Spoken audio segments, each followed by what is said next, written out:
Hello, everyone. So this is on me. I completely spaced, and then I look down and I see that it's 8 o'clock. And then for some reason, that was what dawned on me. Oh crap, it's Thursday night at 8 o'clock.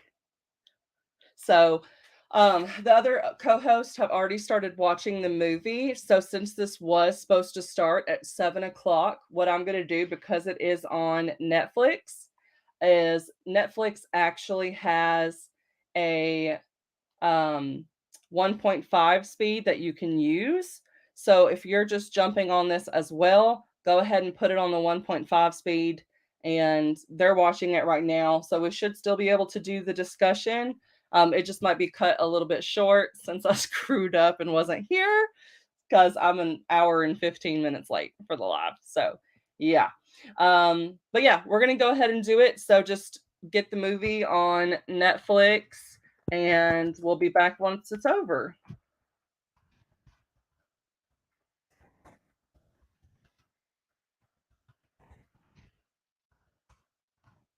All right, I'm gonna turn off my camera and get started.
I just finished. I just finished. I just finished. I just finished. I am so confused. I don't even have YouTube up. I'm so confused. Oh, okay.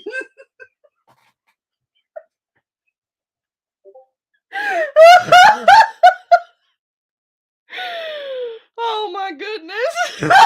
Oh, that was good. You okay, Heather? It's like, oh man. Okay, so Flo is at the halfway point. It stuck with the book. You caught up really good, girl. I did. I not only did I do 1.5 speed, but I also, when it was like dead air, I would just use my little skim tool and skim it with one person. And You know all the tricks. Let me get some light. Yeah, Flo says nowhere near done, but I could just be like, it's stuck with the book. So if you want to hop in, just hop in. Can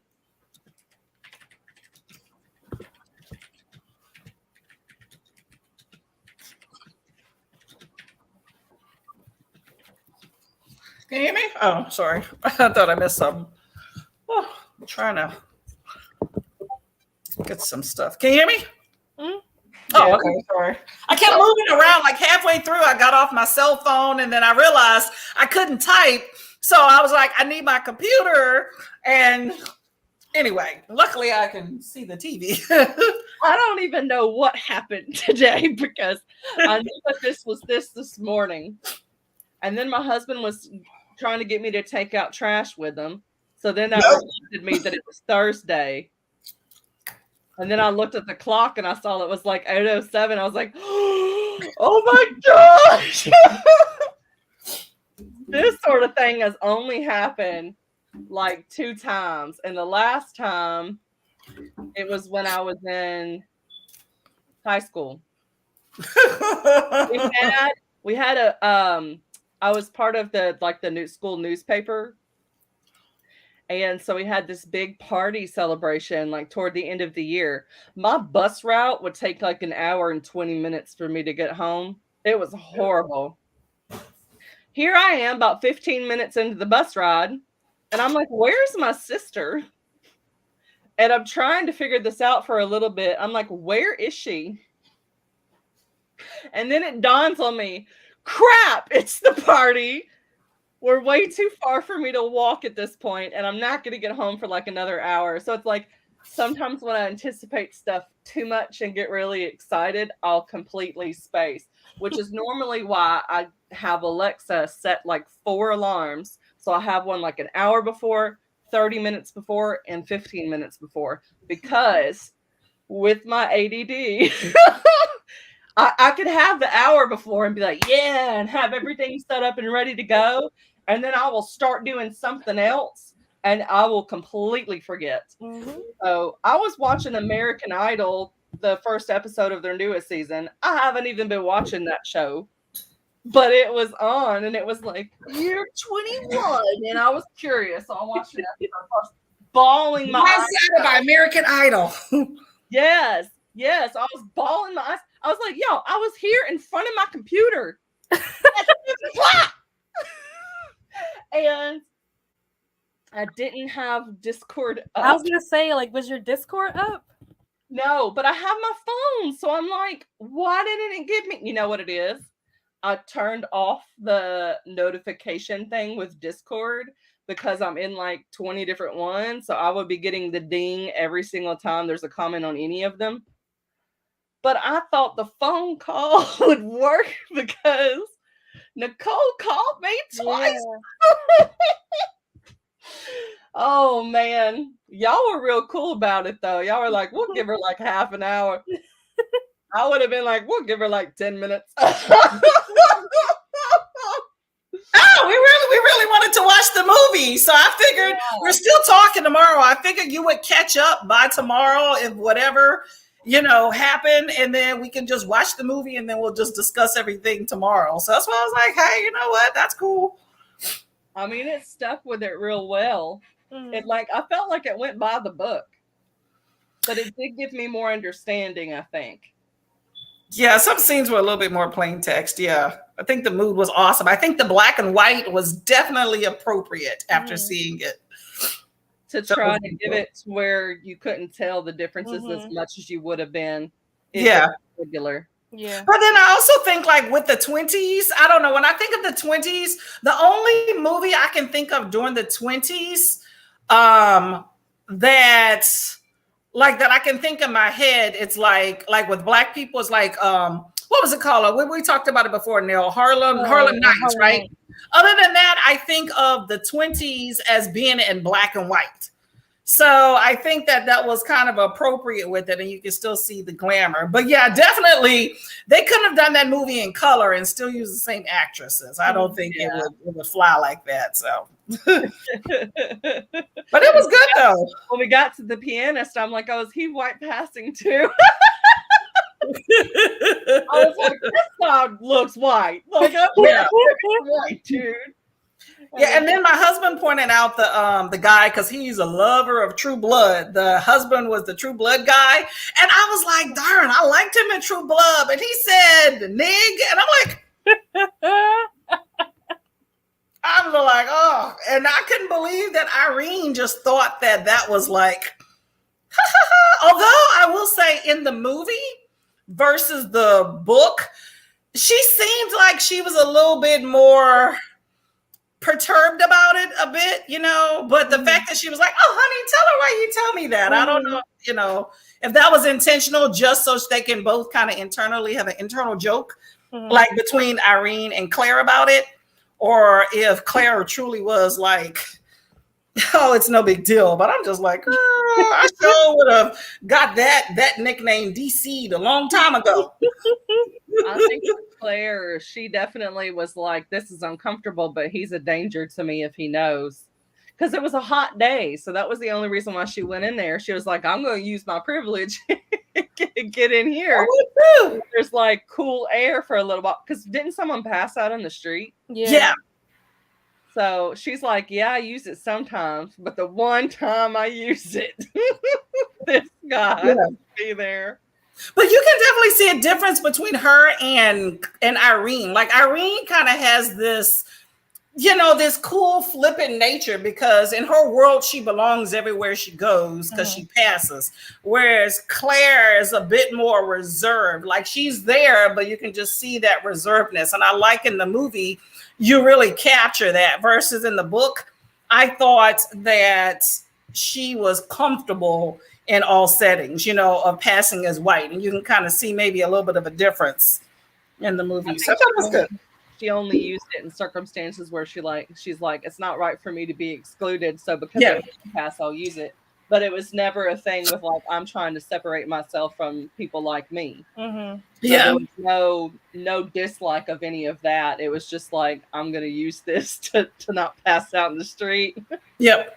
Were any of y'all surprised when she was like, can I drive? And the guy was like, yeah.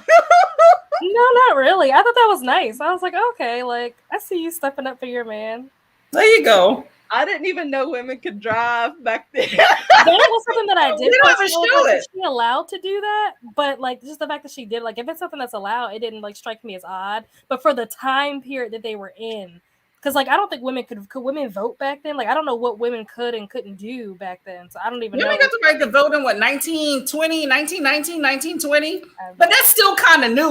Women were trying to still get their rights on. Hey Heather, can you take off this watching passing on Netflix thing? Yeah, thank you. Let me find it. I just didn't know if it was cutting some stuff off. But yeah, I thought that was cool of her to kind of assert, because you could tell her and the husband were like, he's an a-hole, if you ask me. But the Irene's husband, I was surprised he was even like staying there when she fell out, because he just acted like he didn't care. Like, oh, you lied to me. No, you talking about at the end? Yeah. Oh, so do y'all watch Sex in the City, or used to watch it? All right. Well, I'm not a huge fan of it or watching it, but anyway, there was an episode I saw Was that in the? I can't remember if it was in the movie. Do you watch, Heather? Okay. Well, I'll just briefly talk about it. So in Sex and the City, we know it was a show, right? But there was a scene in Sex and the City, I think it was in the movie, where a lady fell out of a window. It was in New York. It was a full-length window, just like in the last scene here. And the lady fell out of the window. It was at a party. She was like, oh, they were like, oh, yeah, you could get, I could just die. Bam, and she fell out the window. This completely reminded me of that. Of course, I wonder if it was like a throwback to someone that had read the book. I don't know. I immediately thought of that. But what was so funny is that my husband was like, luckily we kind of had this snafu because, we had some sound issues and we had to keep like stopping and starting or whatever. And my husband was like, hold on, what happened? So I had to explain it to him, right? So he finally caught on about halfway through. But when it came to the last scene, like when she came out the window, he was just kind of lackadaisical, looking at the dogs and also paying attention. And then when she came out the window, he was like, hold up. He became invested there. And we wound that 3 times. That's how I felt when I was reading it. I was like, wait, what just happened? Yeah, me too. I reread that scene like 3 or 4 times when I first read it, so I understood it there or not. And so with watching the movie, I watched it faster, so I got to saw like the fast motion. It was like it was like she was making a protective move to like bring her to her because the husband was kind of nearing. But I'm thinking she curved fast and I realized. And she probably a little bit stronger than Claire. And I feel like then Claire's body was out the window. And you don't have ground underneath you. What are you going to do? If you ain't got time to not fall out yourself, you just got to let them drop. That is so unsafe. Book to the movie and for that scene in particular. Because like in the book, she makes a comment. And that's another thing that this movie did. That was just an interesting like directorial choice, I guess, or like script writing choice, was that this book has a lot of like internal monologue happening where like Irene is narrating a lot of stuff like in her mind. And you miss a lot of that in the book. There's a lot of stuff that she's thinking or feeling that you don't get from watching the movie if you haven't already read the book. And so in the book, because I just reread the ending, because I was like, wait a minute. When I reread the ending, she says something like, I can't let John like divorce this girl or like, leave her, because if he leaves her, then that means she's probably going to try to get with my man. So she said, I'm going to stay in Harlem with you. I'm like, oh, hell, you're not. Right. So like they were already having an affair. She literally says, she's like, yeah, I can't let him come in and I can't let them break up. So, and she knew he was getting ready to leave her. Like, clearly he wasn't going to stay with her after he just found out that she was black or whatever. So she's like, I can't let them break up. So it's like, she doesn't say this, but I guess the obvious alternative is I have to kill her. But in the movie, you don't get that perspective. So like, that's kind of lost. So then it is kind of confusing. Like, oh, like, did she do it on purpose? Like, I don't know. I think it's a mixture of both. I think her first instinct was, I'm going to protect my friend. Yeah. But then I don't think she realized that I really do think it was a body weight issue where she couldn't hold her once she turned her real fast. And so I think she just dropped her. But then after that, it's like maybe she had like a, ooh. Exactly. And that's also, if you're watching the movie makes it seem like it could have genuinely been an accident. But in the book, it's pretty clear from her thoughts that it was on purpose. I think it was an accident, but that as soon as it happened, she felt happy that it happened. So it's mixed feelings. That it happened. So she's like, did I do this subconsciously or not? It's like she doesn't even really know if she did it. Yeah, I think the book was messier. I like the book. See, the book, that's why the book is always better, because you can add in certain things. And I like the idea that the book is a little bit messier than the movie. Because I agree with you, Nell, that it could have been, it could have completely looked like an accident in the movie. Like, and then later on, when she was standing there, she was like, okay, this benefits me. Whereas you see those motivations a little bit more. But I don't know. I feel like when you see it, I don't think she was trying to hold her. She was just trying to, shield her because he came up. And that's a natural reaction. Like, don't be coming up at my friend. But they're like right by the window. But I'm like, I was sitting there thinking to myself, B, why are you standing by this window? You knowing it's open, it's a full length. I would never stand right and no, that just does not make sense. Mm-hmm. That doesn't make sense. And I guess now I hope they have laws in place of you have full length windows like this. You need to have a guardrail. Mm-hmm. But that's just, yeah, I immediately just thought of the Sex and the City scene there. I was just like, okay. Yeah, that was definitely very interesting because I feel like the motivation comes off different in the movie than in the book. In the book, it comes off like she made a split decision and it was intentional, but it was like a very like, I have to do this, like this is my moment, boom, and she just pushed her. But like in the movie, it was kind of like, no, like don't hurt my friend, whoopsies. Like it, like the motivation is just different. Yeah, but I also think that like, okay, so Claire, we already know she had motivations. I think she wanted Irene's life. When she met her, she realized Irene can be who she is and she's not hiding anything and she's carefree. And maybe her man, maybe Claire's man is kind of boring. I don't know, whatever. But I think she immediately wanted Claire's life, started coming around. Why are you letting this woman just come around? Girl, when she came home from the grocery store and her and the maid were sitting in the backyard, I was like, bitch, why are you in my house? And the maid had a little attitude. Like, she's sitting there with the bag. And I'm like, I would have been like, B, you go get these bags. And the maid was like, oh, you don't show out because Claire here. Why is Claire here? I would have nicked that in the bud immediately. You come into my house and I'm not here unannounced. And, I said, right. Yeah, and oh girl, okay. So Heather, you talk. I'm getting all heated, y'all. And then she Heather, you were talking about like the references to the parties. They did say in the book that they went to, some parties or whatever. And Claire even went without Irene. So it was just the husband. Where's my man going with you? There's no way. Go to bridge together. Yeah, it makes no sense. And then at the end, I think at the end she was resolved. Like when they were about to go to the walk up to the party, I think that she had resolved that to keep her life because there is a certain amount of elitism, I think, in this movie. And I think she had resolved that I got to play this little game. But she was like excess, like they're going up to the building for the movie, for the end party. And it's the husband and Claire, laughing and going up, and she's just in the back walking. Like, what? Did you drive them here? That was so weird. But also, she wasn't dumb because, like, the teapot scene. Teapot. She was pissed. But then the girl Claire was just looking at her like, "Oh, good job!" Like for covering it up. But I was like, "Huh? You're sitting with her, man." And the guy, it was so interesting because I liked the husband at first because he was kind of like with her on everything. But then it was like after that bridge game, it was all about Claire. And I was just like, oh my goodness. And see, that's another thing that was different. To me, it came off different from the movie versus the book. Because in the book, I remember thinking that scene where Irene is having her internal moment and she's coming to this conclusion that they're probably like hooking up or sleeping together or whatever.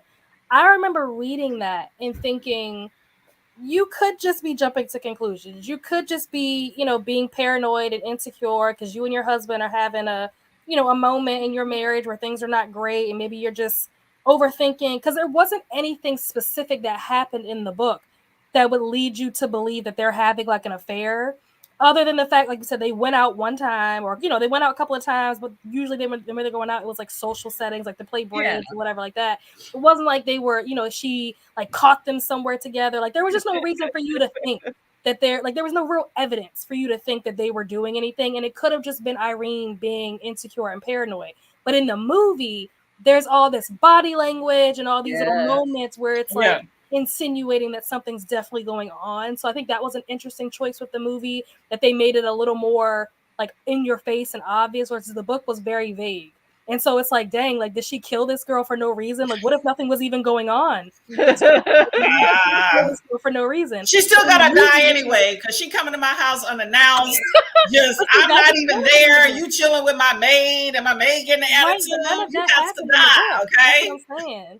None of that happened in the book. So there were a lot of things that they added to the movie to get the audience to feel some kind of way towards Claire, so that when she does get killed, it's like, oh, well, you deserved it kind of thing. Versus in the book, none of that happened. So it's like, dang, this girl just died for no reason. Yeah, I think they did a good job with the movie of all that stuff, except for like maybe the end scene of showing the motivations. Otherwise, I thought it was awesome in how they portrayed all of that.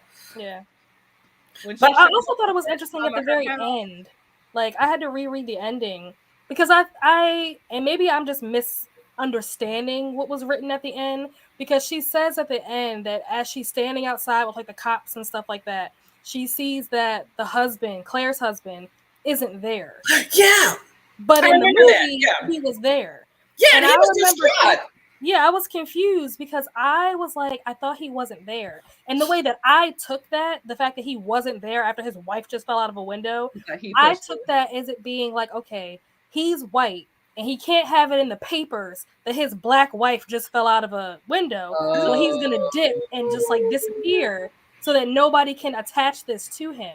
But in the movie, he was right there. So I was like, oh, okay.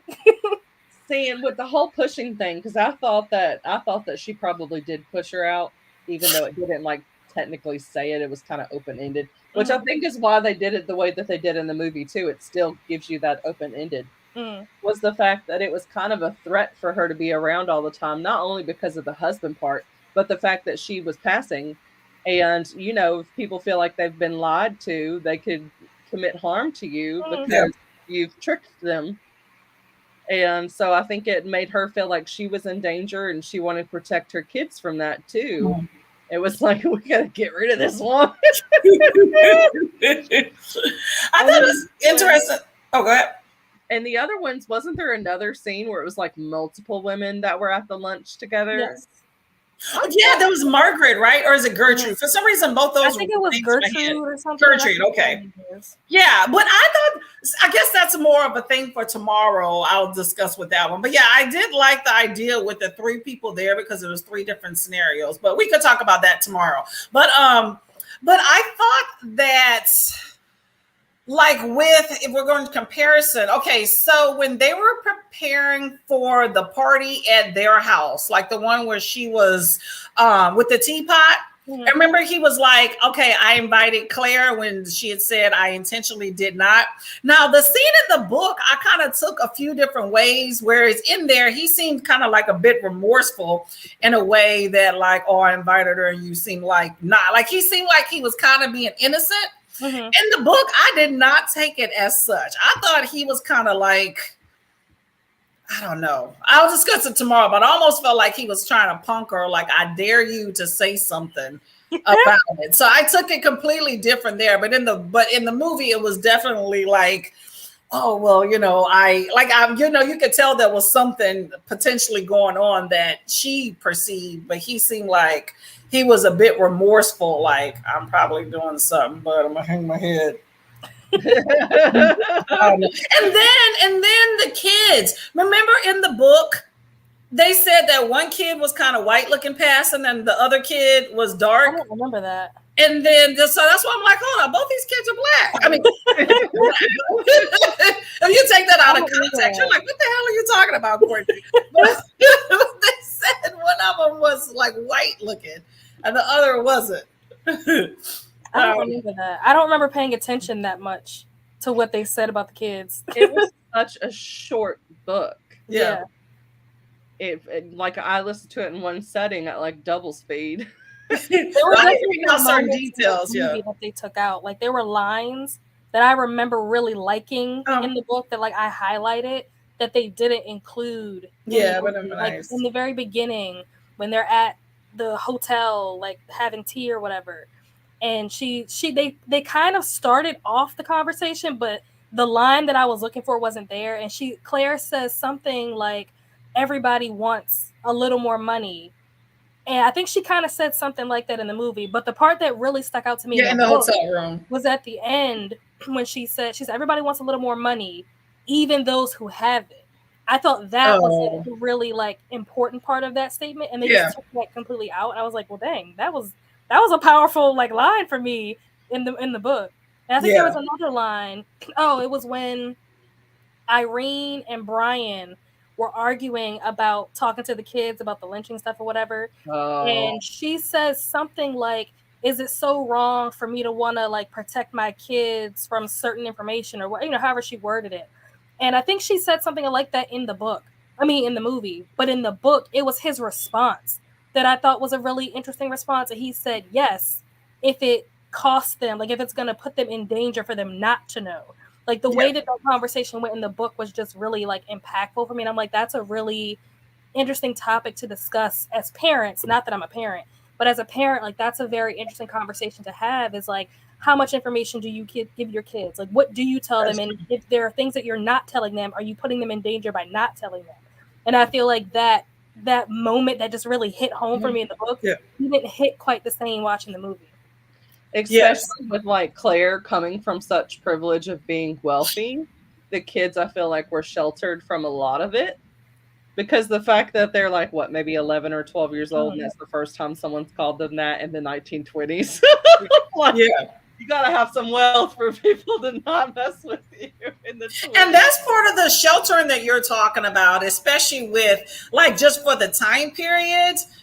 It's like, I feel like, and granted, they didn't really do too much or say too much about Claire's kid, but when it comes to Irene's kids, I mean, I feel like with little Black kids, you grow up quicker. I mean, even these days, truthfully, I feel like people in the African American community are forced to kind of grow up and deal with a lot of adult themes earlier on, because you face that. Like, you face, at least in my community, you face a lot more challenges and have to be aware of that from safety standpoints, or just from you getting your feelings hurt standpoints when you're dealing with certain individuals. So, and especially during that time frame, I think that she wanted to shield her kids in a very idyllic type of way. But I understood the husband's standpoint, especially with the little boy coming home and already having to hear about that. But I was expecting them, like, I feel like they touched on certain things like the racism aspect, but then you had the sex aspect. You brought that up, and it was like dip in, dip out. I was trying to figure out, where is this going that you're talking about sex? And I will say, in the book and even in the movie, I was thinking they were going to go more in depth. I understand when we say queer these days, we kind of know, you have a whole lot of LGBTQ, that arena, when you say queer. Whereas maybe during this time frame, when they say queer, it just means something odd. Yeah, it means weird. I'm sitting there in the book, I'm like, are we dealing with some, I mean, if you want to just turn in gay issues of how they would probably say it. I was trying to figure out, is that where we're going? I don't think that's what they meant in the book. I think that when she said queer, I think she was referring to like weird or like strange. Yes. More like that kind of when she said queer. I don't think she meant like literally like LGBTQ. Yeah. Back then meant happy. But that was the thing though. That's why I was kind of concerned. Like when she first brought that up, I'm like, but I feel like they talked about a few things and it was kind of like dip in, dip out. And in the movie, when they brought it up, I'm like, okay, maybe we're about to get into something. And then it just turned into just a conversation of they're too young, I guess, to talk about sex stuff. And I'm like, so where's this going further then? It was just, I guess it was just another thing that I thought was interesting about the book versus the movie, that specific conversation about the whole sex thing with Junior or whoever it was, because one of the things that I thought that, again, that I highlighted that was really like interesting to me in the book was when they were talking about the whole sex thing.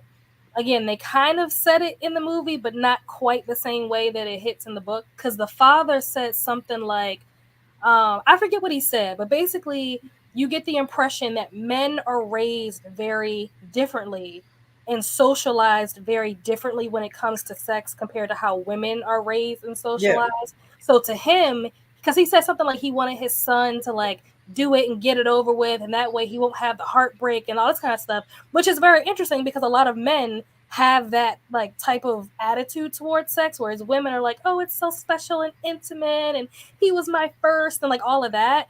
And I thought that was really interesting that the book kind of hit that, and they didn't get to that in the movie. Yeah, I think they were just trying to add in a little aspect and didn't just kind of get out of it. So, but at least they broached it. But yeah, that was a bit just odd. And then the boy in the kitchen, right?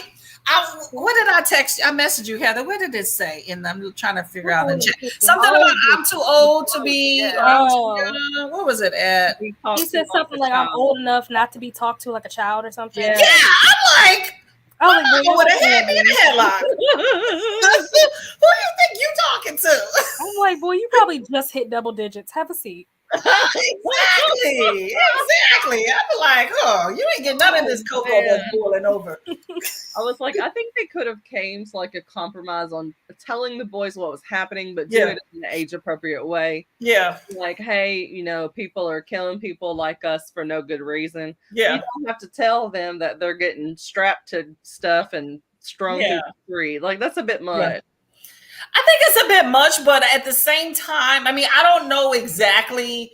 Like, they're in New York, and I understand, race issues were all over the place. But I bet you if you were in the South, like where stuff really would hit the fan, like in like a, I guess, rural area, I feel like something like that at their age, I hate to say is appropriate, but the reality is that could be happening truthfully right outside their door. And that's why I say when I think sometimes Black people tend to grow up much quicker than maybe white people, because you deal with certain themes that target you that white people don't necessarily have to deal with or even think about, because the last thing you want is to not have told your kids something and, they think they're fine just playing out and somebody come out with a Confederate flag and trucks surrounding them, like I've had some things like that happen and I knew enough to just go in my house, but it's unfortunate. But if your kid don't know that, they might not be coming home, so, but yeah, I thought that was nuts. That would have a lot to do with it too, is like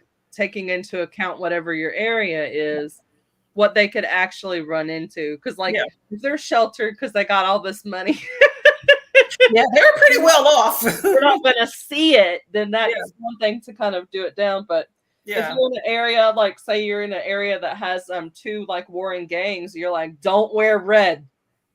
Or you wear red in a certain town, that could be bad for you. Then of course that's something where you need to be like, this is this. When in Rome, Conversations that I've had with people has to do with like when you get pulled over. I think everyone gets a little nervous when you get pulled over, but it's a very different situation. So it's like this one guy, he teaches safety with dealing with police because there's just so many of them that are corrupt. And so he's like, have a necklace when you drive that has all of your information and your ID inside the necklace, like an employee badge. And then you tell the officer, like, all right, here's my hands. I've got my ID and registration under here. He uses his thumbs to pull it out. And then that way the officer can get it. He doesn't have to open a glove box where they can say that, oh, he thought he saw something in the glove box, or reaching down or doing anything. And it's sad that people have to go to that level to have some sense of protection. Because when you're white, it's not like that. It's like, all right, I'm opening my glove box. Here you go. Yeah. I know the one thing with me when it's pulled over, are my glasses on? And then how can I sneakily put them on? Be like, this is on your license, girl. Yes. I'm like, how can I sneakily put them on? That's about as far as it goes with worrying with me. Now, I have been pulled over one time, and I looked at this cop, and I was like, are you serious? I was going 30 miles an hour. I knew I was doing speed limit. And here's the thing I didn't get. Once he pulled me over, the reason why is because he thought my tags were expired. He saw that they weren't expired as soon as he stopped the car, and yet he still had me give him my license and registration. Yep. I was like, but your reason for pulling me over was that you misread my license, which you noticed that you misread the tag. I'm just like, man. I wasn't like, why? Like, I don't know. I don't know. I haven't been in that situation. You think like cops can just come up with whatever they want and get away with it. It's ridiculous. Girl, I've had some issues. My mama got profiled walking. We won't even go into that. I already talked about that on Sprint. Give me a second. This month, I've been on sprints, y'all. People have been showing their ass during Black History Month. I have not seen so much racism like in and around me in years. And this month, there's been a few incidents, and I'm just like, I'm about ready to just say something. So I'm just gonna be quiet because, I have a lot of people that watch, hopefully my channel that I subscribe to, and I'm trying to be good. Anyway, so her husband wanted to leave the U.S. They talked about it. I'm trying to figure out. I think they did talk about it maybe a little bit more, like 2 or 3 scenes more in the movie than in the book. However, where would they go? Where does he want to go that he thinks it's going to be so much better? He wanted to go to South America in the book.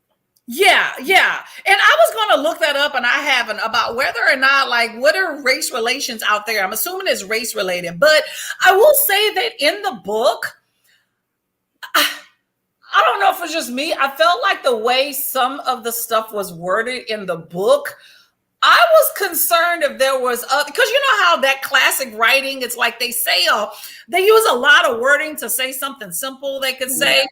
And I had some feelings that there was some other reasonings, like personal reasonings. I don't know. Maybe in my perverted mind, I don't know. But I'm like, perverted. I'm just being honest. I felt. Hey, we're here for the views. Got to get these ratings up.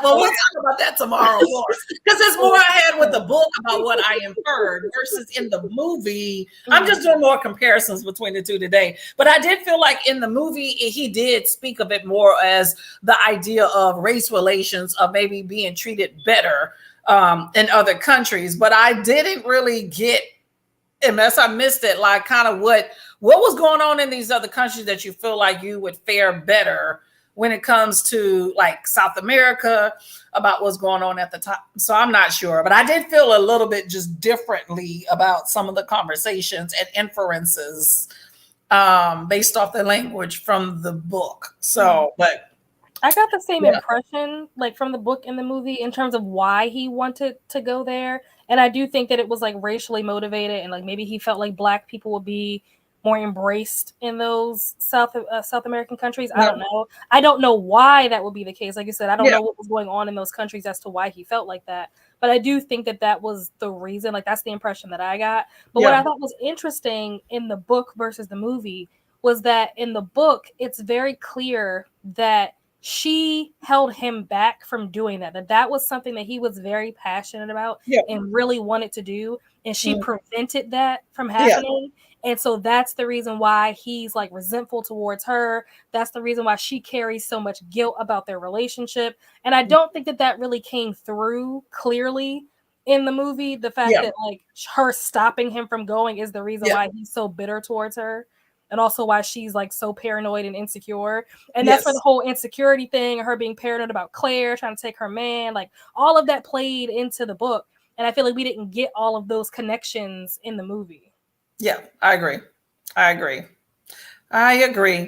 also think in the movie that I don't know. I said this before. I think Claire wanted her life, but Claire seemed like she was in love with her too.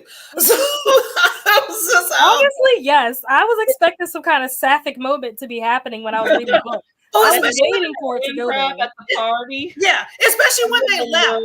Remember the scene where it was the second to last party, I think, where they were standing at the door and the maid didn't show up. And then Claire was like, well, it's my last night and we're already late. Mm-hmm.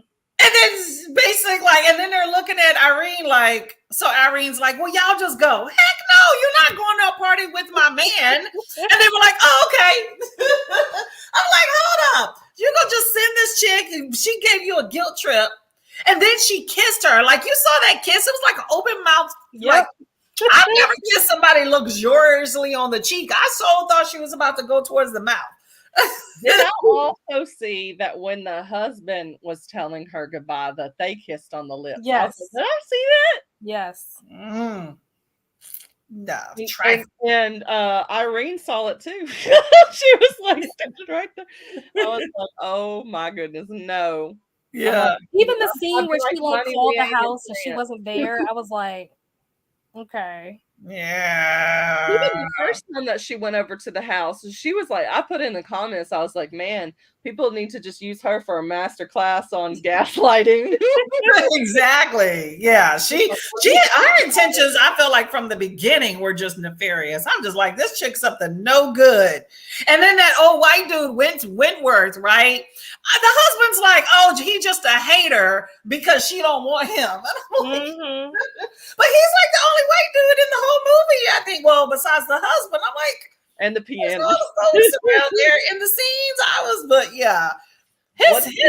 His role, I don't know. In the movie, I felt like it wasn't that big, besides just a little commentary. But I was just what Hugh the pianist said, because he was talking about his wife dancing with like the darkest god there, and he was like, people are just fascinated by anything they find different, like it's dangerous to them.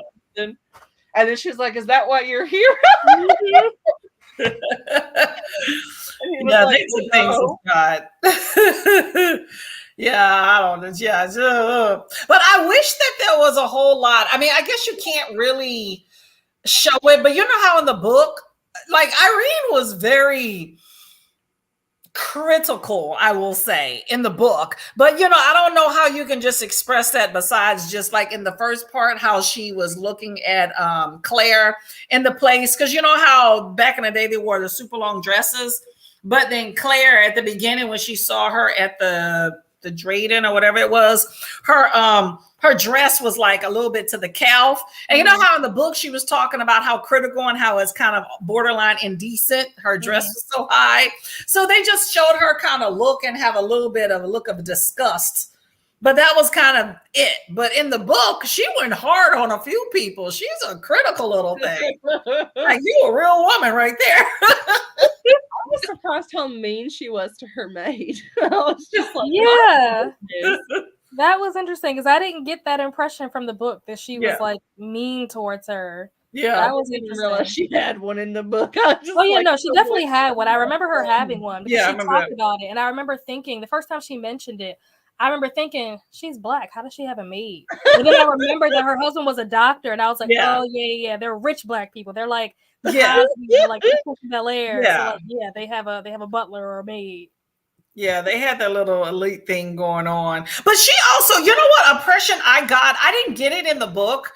I got the impression in the movie that she was kind of like the bored housewife. But then here's the thing though, because there was one point she told the maid, oh, I'll what did she say? I'll get something or do something, right? But then you saw at some point she would clean it, but there's other times where she's sitting there like in the chair and she's just kind of sleeping. And then and I'm thinking, okay, the doorbell is ringing or the phone's ringing. And she don't even bother to go get it. And I'm like, you look like you are bored as hell and need something to do. And you're just gonna wait for your maid to go get it. And I'm like, but then there's another part where she think a lot of herself. Like, I have to take care of my household. And I was like, you have to take care of your household. You're not a maid, woman. Exactly. She just taking naps during the day and stuff. I'm like, dang, must be nice. I don't remember her doing that in the book. I know. She had one nap and that was it. But in this, she's sleeping all the time, letting the maid answer the door and she ain't got nothing to do. Oh, just staring into space. Talking about just the film in general. I watched it a lot faster than y'all did, so it must have been like really slow for y'all. Yeah, there were definitely parts where it was like no talking, like it would be like especially in the beginning. It was very quiet in the beginning. There were quite a few scenes like that where they were long, not long where it's like, oh, this is like 5 minutes long, but like in movie time. 2 minutes is a long time in a movie. Like a scene that's 2 minutes long, that's kind of long for a movie scene. So there would be like these long scenes where there's no talking and there's not really much happening and it's just her walking or her looking at something. And those were moments and that's why I would love to talk to or like watch a documentary or something, an interview with like the director, because I would like to know why they made those choices from like a film perspective. Because I feel like, to me, those were like missed opportunities where there could have been some narration or voiceover work done in those moments to kind of give the audience a little more insight into what's going on in her head. And they just didn't take that opportunity. And I'm just curious to know why they didn't do that. You want to know why I think they did it? Why? They wanted it to be an hour and a half long and they didn't have material. I think it was atmosphere, long, but why not include the voiceovers or the narration? Why not add that? I think with the movie, you had that music aspect to it. And I think it was kind of to allow you to kind of feel that mood and build that atmosphere. Like in the beginning, right? Because I felt like the beginning was slow as hell. Like up until Claire spoke to her at that at the lunch place or whatever. I'm like, darn, are they gonna talk in this movie? But I felt like with all that, it's to show you kind of the solitariness of her life, because she's a Black woman, right? But she, she's passing as white, but she kind of probably feels uncomfortable in this space that she's at, and nobody's really talking to her. So it's just kind of showing just her isolation. Wow, girl, I feel like I'm back in school, critical thinking, right? But it's like showing that isolation that she has, and in isolation it's quietness. So she's kind of moving through, because if you look at her, she was kind of like she didn't have that carefree attitude like Claire, like she just was, and she would put her head down kind of like she was nervous, and then slowly hit her head up so people can see she was Black, but she just kind of was quiet. So I think that kind of matched the book with it being quiet, so it kind of built that atmosphere, so you get to see her character through just a very subtle lens. That's the way I took it. Yeah, I was just like, I feel like there should be some narrating, some kind of internal monologue, like something happening here, especially for people who haven't read the book. Yeah, don't know what she's thinking right now. Yeah, I think the book definitely helps reading this before. I definitely think it helped. I enjoyed it more having read the book. I think if I just would have saw it without reading the book, I don't know if I would have enjoyed it as much, but I can't go back. So I don't know. Yep. I also thought maybe I just took it the wrong way, but the beginning of the book, when she's talking about Claire and like when Claire used to live there and then she left and nobody heard from her, but then some people thought they might have saw her here and there or whatever, was the impression that I got was that Claire was a hoe and that she was out there doing her thing. But I feel like none of that was talked about in the movie. Nah, that kind of would have been hard because you have to go through the backstory. I mean, that could have been talked about in a gossip, like let's say she was speaking with someone else or her husband or even like one of her other friends that she had. That could have been brought out in a scene like that where they're just gossiping a little bit. But other than that, yeah, they did skirt over the idea, because that's what I thought. Claire's, and then that leads to when she's at the Drayden Hotel or whatever, right? The lady, when she starts talking to her, she's like, "Oh, that's your husband," and she says, "Yes." But in the book, he was a waiter. Her husband, Yeah, in the book, that was her. It was a waiter, wasn't it? No, I don't think they ever really explained. I thought it was just a friend, but it wasn't explained. It was just like, no, it was a husband. I thought, but either way, it was some sort of friendliness, to where I felt like it's inappropriate. Because when we actually met her husband, she said, "It's not my husband," and then when they met, I'm like, what were you doing with old dude? So I'm like, well, maybe it is she a little stepping out. That's because she is a little free-willed, But in the movie, they cleaned it up and was like, oh, that's my husband. I was like, okay. Before she found her husband, she was testing how far she could go with the white passing. Yeah. Yeah. She just what were my giveaways here where this person figured it out so I can learn how to get the white husband with lots of money and not he discovers me. And then all the smoking, and I know it was fashionable, the height of fashion in the 20s to be smoking, but I'm just like, just kept thinking they smoking too much. Knowing what we know now, I'm like, oh, how many of them have that coffee smoker? Now if there's cigarette smoking, it's an automatic R rating. Yeah. Oh, really? At one point, I don't remember. I don't know if that was necessarily the U.S. or if it was a different country. But somewhere was doing it where it was automatic R rating if there was smoking. Wow. And then the actors used to be smoking real cigarettes for the movies, but then they came up with like a fake purple and stuff. Yeah. So that's crazy. Yeah, I didn't know that. Do you have any sympathy for Claire? In the book, yes. In the movie, no. Yeah, you know what? Okay, so in the movie, right, the only scene that I really kind of felt sympathy for Claire was when so after when they first met the husband in the hotel room, right? Now I was not on board when they were talking about like, because she was like, oh, tell her why you call me that, right? So I didn't know if she was just trying to poke fun, like I said, but joke between to kind of like sister girl thing between Irene and Claire. I didn't know if it was that now, but I was peeved at her. But then when they were laughing, and then you could just kind of see that angst on her face when she's looking at Irene. And then so I felt a little bit of sympathy, and I was like, you know what, forget her. But then at the door when she was leaving, when Irene was leaving, and the look on Claire's face, it was just like, I've lost my best friend. That's the way I took it. I really did feel a little sympathy for her because it was kind of like her lifeline was leaving out the door. And then after that, I was just like, bitch. But but I did feel sympathy there. And then when she showed up at our house, I was like, hell no. You didn't answer my call, so I'm gonna show up at your house. I miss getting to see the other friend who was also white passing, but whose husband she was open to about it. So like he knew. Mm-hmm. They didn't do that in the movie. That's what I'm looking forward to talking about that in the book tomorrow. But yeah, they didn't do that in the movie at all. I felt like there could have been a lot more just to the element of passing. I think it would be interesting to read a story about someone literally going through the process of it. That's got to be some intense, like danger mode there. Hey, Queenie, is it Queenie or is it Queen? Remember the one with Halle Berry way back in the day? I don't think I ever saw that. Queen, it's a movie. Let me see if I can get my thing.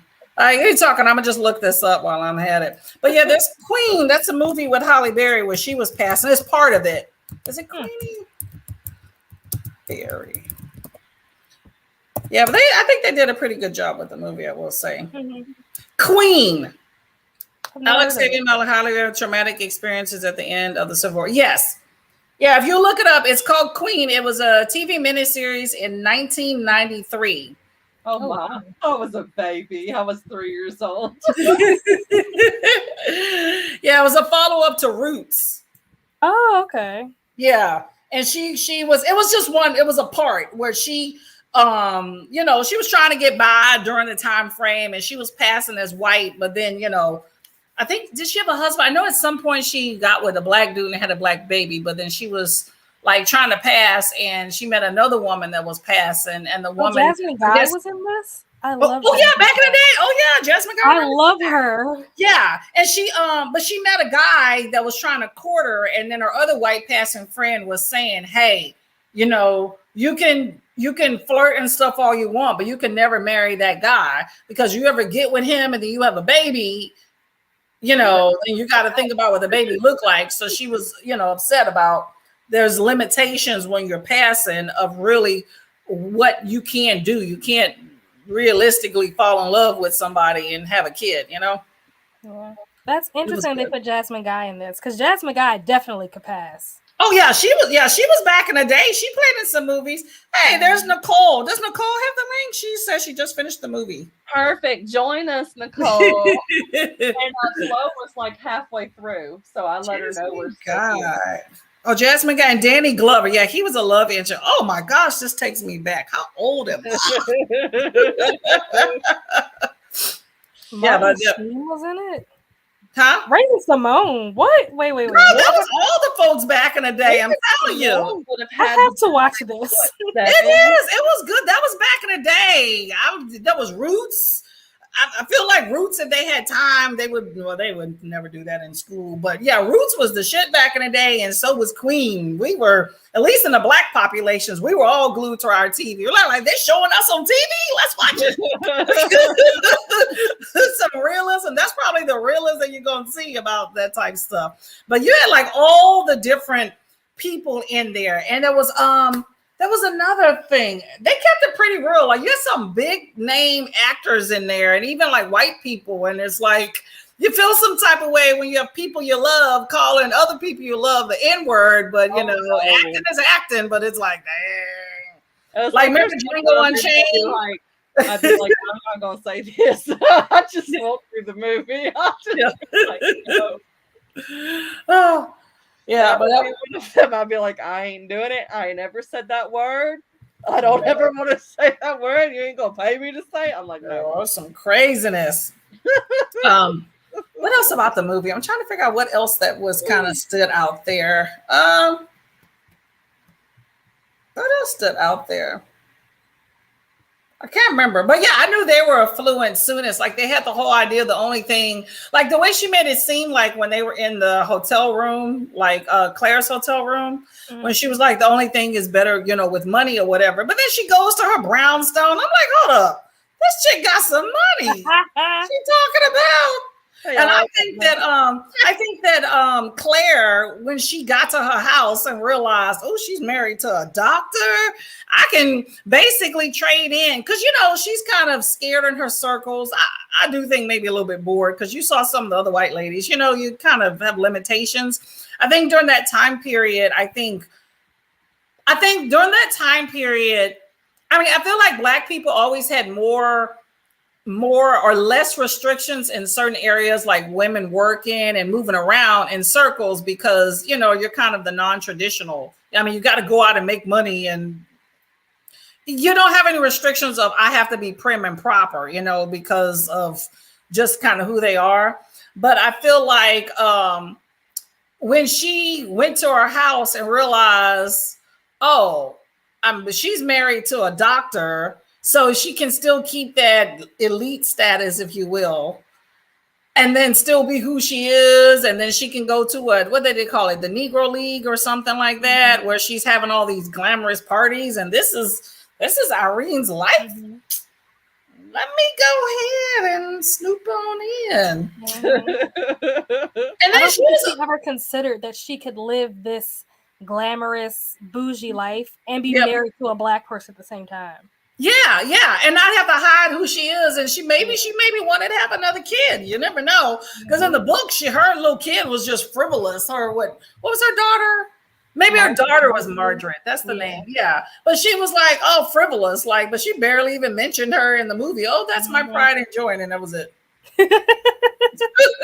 She had boarded school, but she was like, man, and remember she was like, oh, well, I dare not have another kid because I was scared the whole time. Well, hell, now she can go ahead and have some babies, because it don't matter if she with what's his face, you know. Well, I don't know, but well, now she did, so yeah. And at the party, she the life of the party too, you know. She was still in that spotlight from everybody.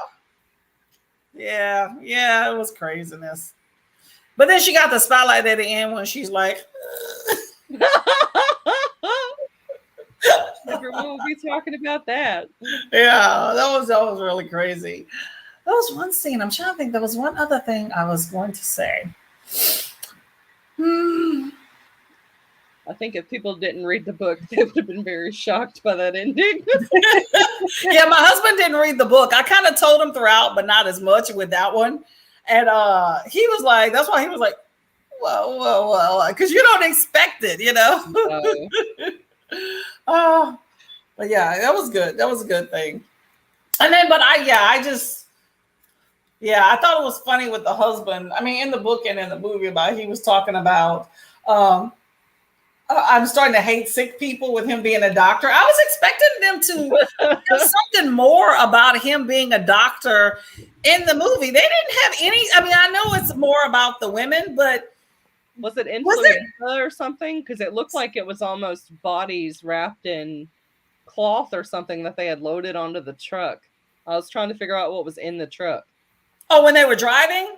Yeah, it felt like it. I thought it was like bodies or something. I was thinking it was just trash because they were stuck in traffic. But just overall, though, he just, you know, there was nothing about him being a doctor. Like I was expecting, maybe she'll visit him at the hospital so you can kind of see his work environment to see just how big man he is. Instead, it was, I have this doctor husband, but there's nothing that we see about him being a doctor, you know?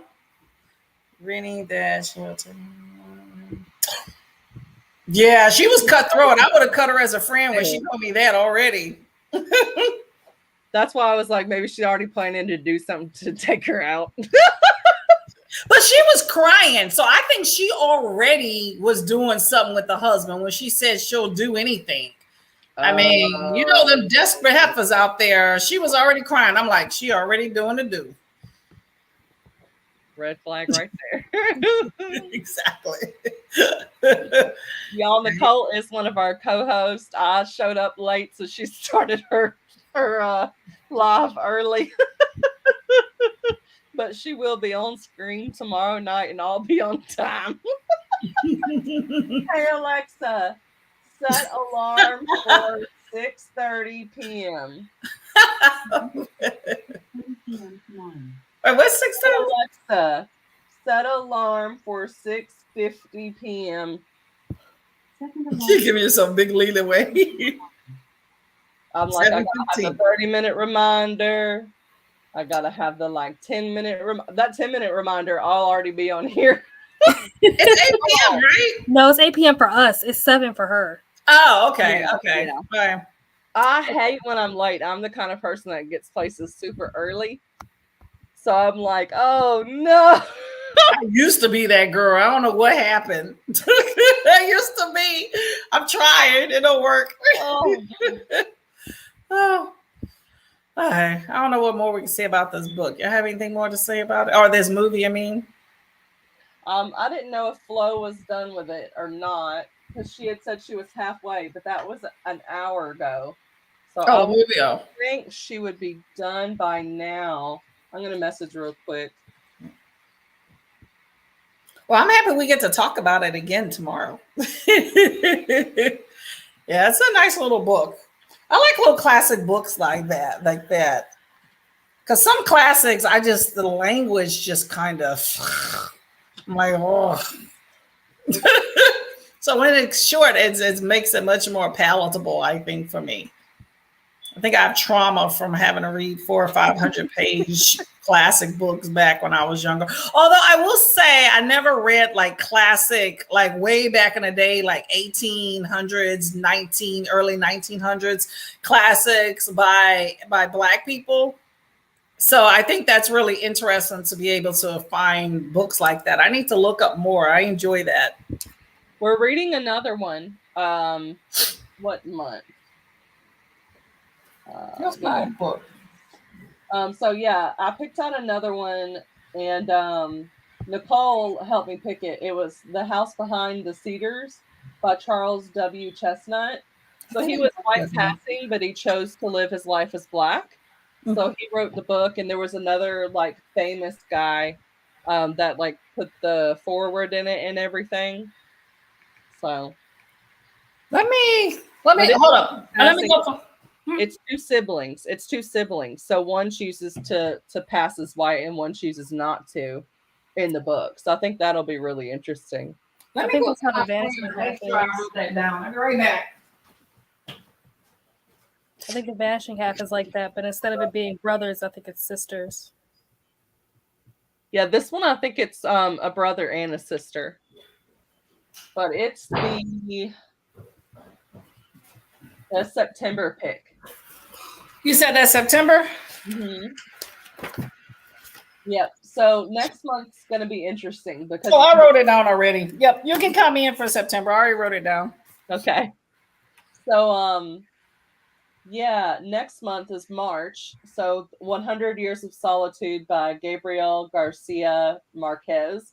So Grace from Grace Anthem, I think is what she has her channel as. So she's going to be the co-host for that. But I still need other co-hosts. But what we're doing is it is the 6-month anniversary of the I Read Dead People book club. And it's my birthday month. Ooh. And I DNF'd to 100 Years of Solitude. And she was my only other co-host that signed on for that. I was like, I still want you to be able to read it and talk about it. So why don't we do something really fun and unique? And so each co-host can come on and we can all talk about different classics. So if you want to read a classic, whatever that classic is for March, then you can just join us on the live show. Because I have I can have 6 people on total at a time. So right now it's just us two, and I think Nicole might be joining. I can't I gotta remember. figure out some classics. I wonder if there's I was like gonna a. say, what is your criteria for classics? Oh yeah, that's true. The author has to be dead. Solid. So that's what All of Octavia Butler books. She's a classic. The reason why I did that is because, okay, so if you say classics are only books that are written before the year 1900, well, there wasn't a lot of people that were minorities who had the ability to get published. And I was like, I don't want to only be reading wealthy white men. So I want to be able to include the occasional modern classic, but also don't just want to open it up to everything, that was written even in the 1950s, because that's not like the classic. I want to be able to see the experiences written by the people that were living in that time period. So I thought it would be really fun. So then the caveat is the author is dead. So then you can use someone like Toni Morrison, who's a modern classic author. I actually would love to do a Toni Morrison because I read her book, The Bluest Eyes. She's just her book. Is she dead? I believe so. Toni Morrison, and isn't Olivia what's her last name?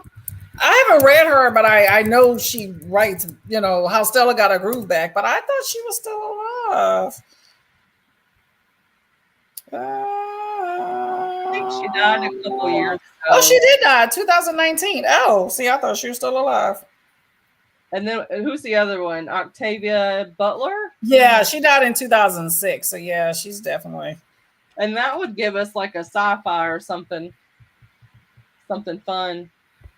What's your live show day for next month? We don't have one picked. So. Well, we can pick our own book. I'm all for that. I will write down, pick a sci-fi. What the world? March. I still haven't figured out what I'm going to do for March. I haven't figured it out yet, but I will. You can call me in for March if you're okay with that. Oh yeah, all the time. Dead people, pick my own classic. Yes, whatever you want. So I might be reading Sense and Sensibility by Jane Austen because it's tiny and I own the physical one. So I'm like, I can get through that pretty quick. Sense and Sensibility. Yes, it's small. And Sensibility. I like Jane Austen movies. I can't say that I want to read a book. Let's see. Yeah. Where is this at? How many pay? Oh wait, this isn't Sense and Sensibility. This is Persuasion. Which is even a lot about Persuasion. The adaptation that's new that I haven't watched because I was like, I'll read the book first. Yeah, people are talking a lot about this Persuasion. I guess they have a new movie. Probably because the movie, yeah. I never heard of it up until recently. 202 pages, so it's pretty short. Oh, that's not bad. What is Persuasion about? Not that I'm going to read it. I'm just being nosy. It says, if I was wrong in yielding to persuasion once, remember that it was to persuasion exerted on the side of safety, not of risk. When I yielded, I thought it was to duty, but no duty could be called an aid here. In marrying a man indifferent to me, all risk would have been incurred and all duty violated. So I guess it's an unwanted marriage. Okay. One man's ways may be as good as another's, but we all like our own best. Her word had no weight. Her convenience was always to give away. She learned romance as she grew older. He had been remarkably handsome in his youth. Tell me not that I am too late, that such precious feelings are gone forever. How quick come the reasons for approving what we like. Dare not say that man forgets sooner than woman. And then Captain Wentworth and Jane Austen. It's like it's got them etched in. All that stuff. What in? It's all those words I just read are etched inside, like on the book. Okay. They call them the word cloud edition. Word cloud. It still didn't really tell me what the book was about, though. I know, that's why I'm still like trying to figure out. I'm like, what is it about? I'm like, I can Google it. See, that's the thing. I might have only liked Pride and Prejudice because I'd seen so many film adaptations that I knew what was going on. Oh man. Okay, so it says American Romantic. That's a film. That's not what I asked for. Hmm? It was giving me stuff about the film, but I didn't want the film. I wanted the stuff about the book. I'm looking up, trying to find some Black classics. That's what I was looking at too. Everybody's still alive.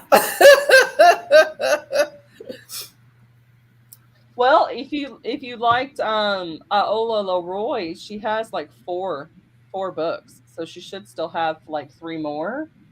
I'm not sure. Well, I like Octavia Butler. Maybe I'll add some. I did a vlog for her in January, so maybe I'll find another book that I want to read by her. You still have Parable of the Talons and the Sours, but I mean, because I read 2 of the books in her series, but I don't know if I want to read the other ones. I'm gonna find somebody. I'm trying to figure out what author I want to read for next month and see if I want to have it put into that same grouping of somebody for that, or just have somebody different. I mean, a lot of times I wind up listening to the audio, so that opens up a lot of possibilities because I don't have to. Yeah. I'm on a book buying ban. I'm not buying any books this year. Says Heather. Then 2 months down the line, well, I bought this book. No, so I did get one at Barnes and Noble yesterday, but it didn't count because technically I had pre-ordered the book with Christmas money, and then I canceled the pre-order. But I did that before Christmas. So I like already picked that I was going to get that book, and it was with Christmas money. So I was like, yeah, we're going to go ahead and get it because I was at Barnes and Noble, so I just got it. Oh, this smells a little like Play-Doh. Oh, the book? Yeah. Got that newness going on. Yes. In the world. Kindred would be real good if you haven't read it. I saw the show and it was good. Also, I saw y'all in the comments talking about the Woman King. It was awesome. I haven't seen it, but we put it on our save for later list. It was very good. I tend to get bored during action sequences. Definitely was not the case with the Woman Queen. I was like, I am here. It was intense. I wanted to see that in theaters, but it left too soon and I didn't go. I was like, man. But it was just as good on the TV. So I was like, I was really impressed by it. I really liked it. So when y'all were mentioning that, I was like, I watched that like the second day it was on Netflix. Netflix has been getting movies that were in theaters onto Netflix. Yeah, like that movie just came out not that long ago. That's why I was surprised that it was on Netflix already. Yeah, and like they have the Bullet Train on there. I remember watching that in theaters. There was a couple of them that like I had went to the movies and saw that were on there. I wouldn't be surprised if they have the new Black Panther on there like next month. I haven't read that. I haven't seen that one yet. It was good, but it is very long. Oh, really? Yeah. I see. I'm not much for going to the theater and watching movies because I don't have the patience. Getting my husband out the house and getting us on the same schedule is a lot of work. So generally, we just wait till it comes out on and catch it on streaming. The storyline itself was pretty, like it definitely had a point to the movie. Yeah. Well, I plan to watch it, just like Woman King. Plan to watch it. That's why I'm glad it's on Netflix. We can chill in there. I told him I was going to slow down my reading so we can watch it. Avatar-looking race of water people in it. Really? Yes, and this one guy has wings on his feet. And Black Panther? Yeah. Okay. Sounds something new. Okay. It was very different. It was unexpected, but it was fun. And then Avatar. When is Avatar coming out? It's already out. Yeah, I haven't seen it. Though. Okay. I saw bits and pieces of the first one when I was in the military because it was like always playing when we were having meals. Yeah. Because what they would do is they would buy movies and then they would cycle it again and again for the ship. And so that was one of them where I was always saw bits and pieces, but I never watched the whole thing. So sometimes I want to get deja vu when I'm watching a movie because I'll know like 5 minutes of a scene, and I'll be like, "Why is this so familiar?" Yeah, you gotta catch them when you can. Tananary. Oh, everybody is like still alive. That sounds bad. Everybody's still alive. I look at the I see Natal Hopkinson. I see Tananary Vidu. All these people I'd be interested in reading a book by, but you're still alive here. It was a little hard to find the classics because so many of them were poetry collections or nonfiction works. So there wasn't a lot of like early classics. Yeah. So I found the 3 that we have for picks. And then the other one that's for next month. But other than that, it was mostly just white authors that were showing up on the list. We got W.E. Du Bois. I think he might have. W.E. Du Bois has a science fiction short story from 1920. That sounds interesting. It's a short story too. I was listening to a book today. What was it called? I still got it on here. I was listening to it today, and it was about like anti-racism, and I think it was Reynolds something. I can't remember the author's name right now, but he was talking about some of these historical figures. Oh, Jason Reynolds. It's Stamped. I listened to that today. It was really good. And he was talking about some of the most notable figures in like Black history were not anti-racist. And I was like, what? And then he was going into the whole differences between like Malcolm X and Martin Luther King. And I was like, man, I just know nothing. Hey, I don't know a lot of that stuff either, girl. You'd be surprised. That's why I like historical fiction, because there's certain things, you learn some things in school, other things you don't. But I like historical fiction because I'm not much for like actually reading like history books and a lot of nonfiction. But I like the idea of reading a good story, but learning certain things within that entertaining story. So historical fiction really kind of hits home for me. That's something that I didn't really discover until I got into BookTube, that I really do enjoy that. And Stamped, he was like, this is not a history book. Like, he opened his book by saying this is not a history book, but it's a book about history. There you go. There you go. It's however you get it, right?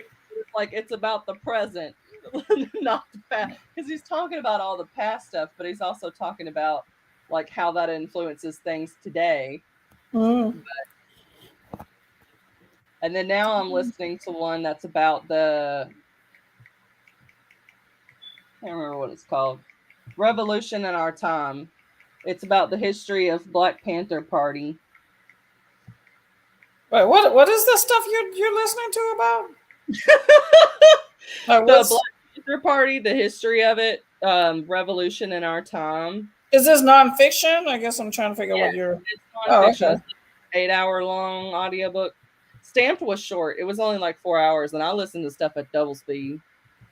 And then I'm going to listen to Felix Ever After, which if y'all are going to do the Trans Readathon, that's their book pick. So I'm going to be a month ahead because that's not until like April. There's a Trans Readathon in April? Yes.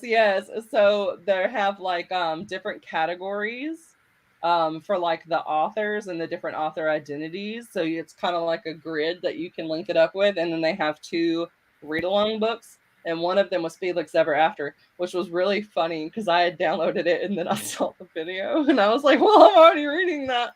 Who's the host of that? I'm gonna add that to the bulletin board thing.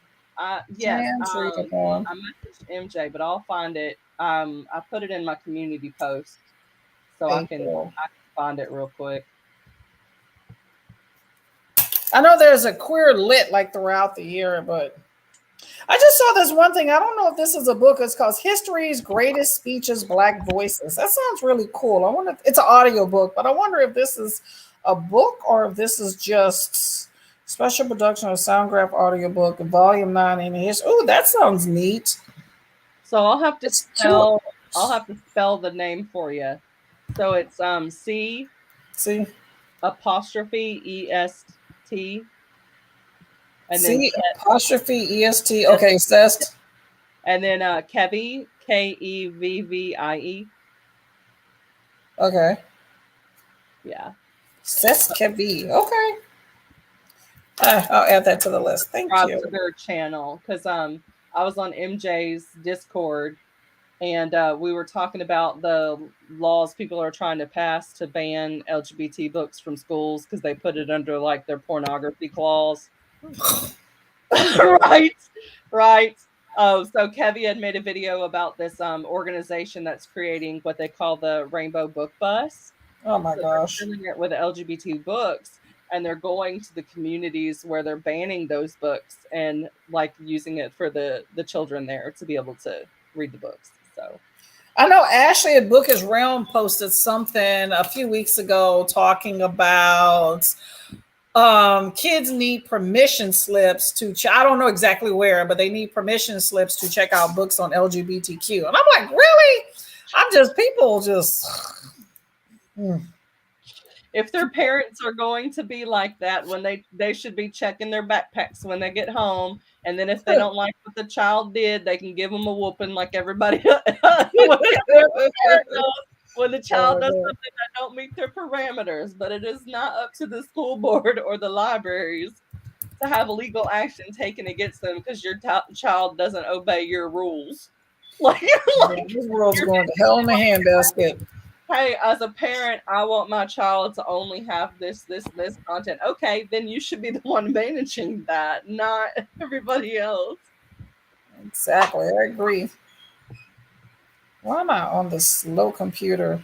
I'm trying to figure out. Oh, this is a book. Is this a book? I think Bookish Rim also just posted a video about Ronald Dahl and whether it's censorship to rewrite the stories. I haven't watched it yet. But who? I think it was Bookish Rim did it. Ronald Dahl, the guy who wrote Matilda. Oh, I don't know that. Okay. I haven't watched rewrite that story. I think People or something are wanting to. It's called "Editing Ronald Dahl's Books is Censorship?" A discussion. So I'll probably watch that when we get on here. I just like how he talks in general. It's just like ASMR, and it's so stinking smart. I feel like I just gain brain cells every time I watch one of her videos. I never heard of that. Wait, you're talking about for Ashley? Yes. Oh, okay. Yeah, she got that like heavy audio. I like it. I'm trying to find this as a book. Huh. This is interesting. This may be part of your thing for next month. I found a book. It's called History's Greatest Speeches, Black Voices. And it's like, I don't know how many. 1, 2, 3, 4, 5, 6, 7. Anyway, they're all dead. It's like 9 different people. And but it's like 2 hours. Well, the audiobook is like 2 hours of all these great speeches. But I'm looking on Amazon for the book just to make sure it's a book. And they have like several books like that where it's like all these really great speeches. Yeah, that's what people have done. Huh? I said that's what I'm seeing.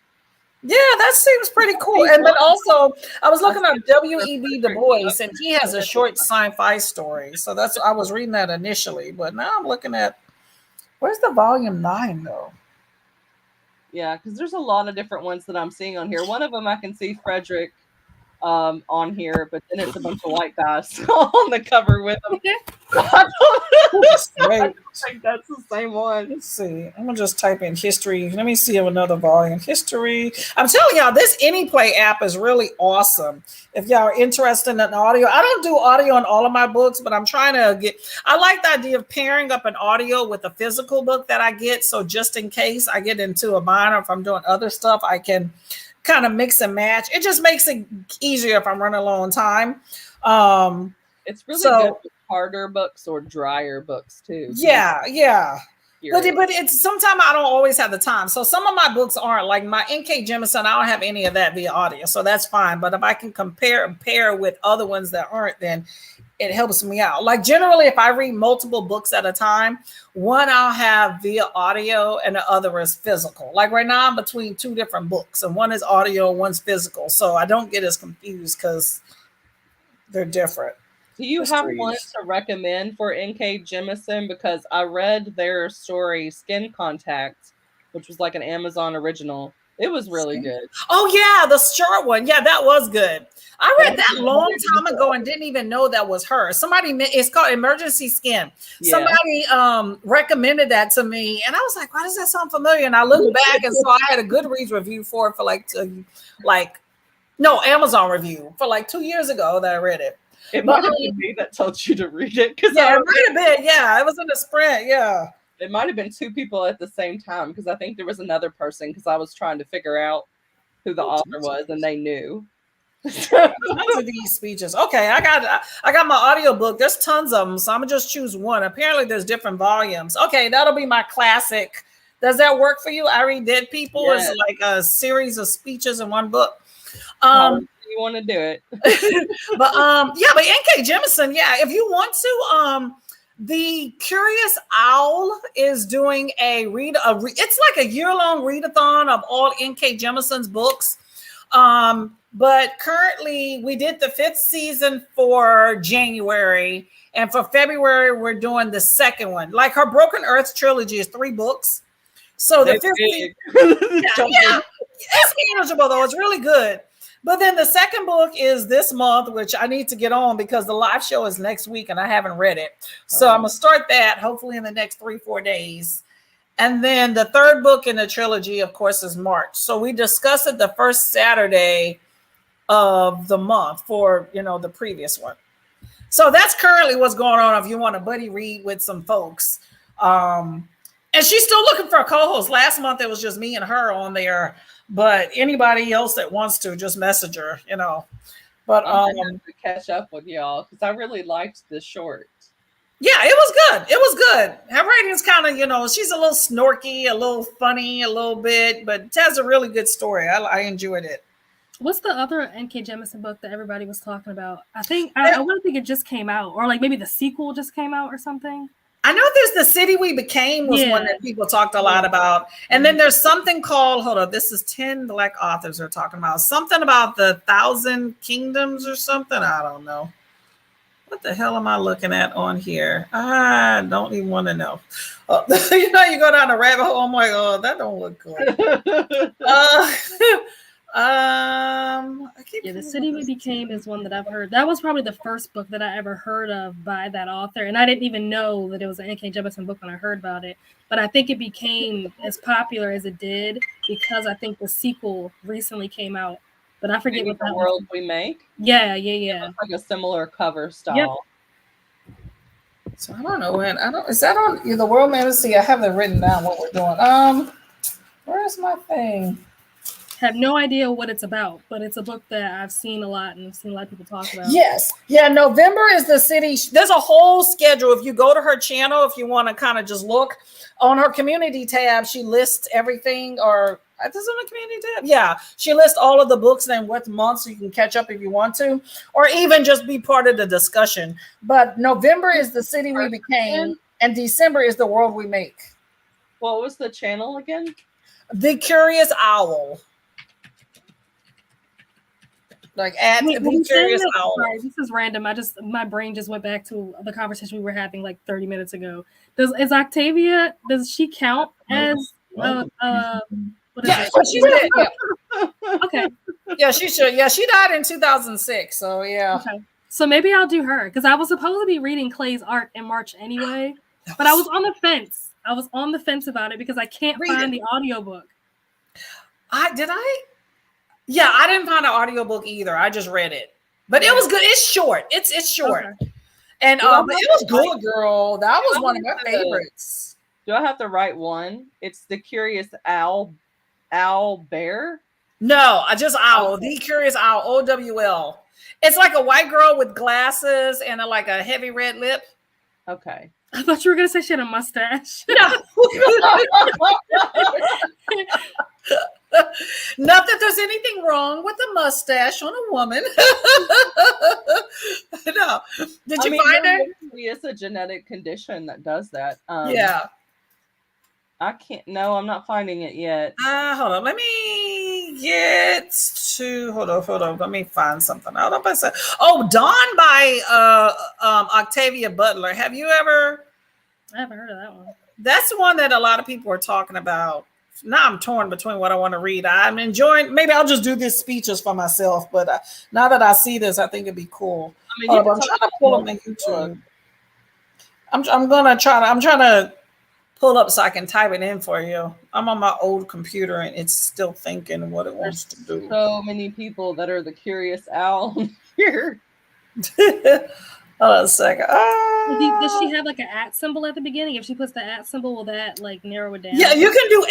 That's how I find her. @the Curious Owl all together. She's not the only one. There's a lot of, that's apparently a very popular name, but she should come up as number 2. If you do @the Curious Owl. Okay. She's the number 2. 7 subscribers, the Curious Owl YouTube. Say that again. How many subscribers? 637. Yeah, that sounds about right. Okay. And she does have red lipstick and big glasses. Yep, that's her. Yep. Yeah, her name's Gabby. Number 2. If you do sorry. Yeah. And if you go to her community tab, you'll see she has like all the stuff listed, like for each month. So that you can know. Yeah, I found it. Okay, there we go. Perfect. So January, February, March for the Broken Earth trilogy. Yeah. Which is probably the one that I would read just because it's the one I always hear recommended by fantasy readers. She won the Hugo Award, that sci-fi fantasy award for that whole series 3 years in a row. So that's the big thing about that. Like I read the first one and I liked it, but I'm not like all invested in like all the magic, the earth stuff. But it just seemed, I don't know. I have this fear of series. So I'm using her as my template to get over my snootiness about series, but I did enjoy it. Cosmere is the one that's pretty intimidating because it's like you've got all these standalones too, and it's say like, that again. Brandon Sanderson's Cosmere. I'm like, you got standalones, and it's like, what order you want to put that in? And then some of them he says like, this is the only one for now, but eventually there will be a sequel. I'm just like, I'm not getting involved in Brando Sando is what they talk about, right? Nicole says she's in the studio. Oh, perfect. Are we just rattling on? No. How you doing, pretty lady? But we know that you finished the movie. So go ahead and tell us your reactions. Can you hear me okay? Yeah. Yep, cool. Because I'm on my phone. I've got my sprints going on my computer and I'm on my phone. Multitasking. Yeah, I finished.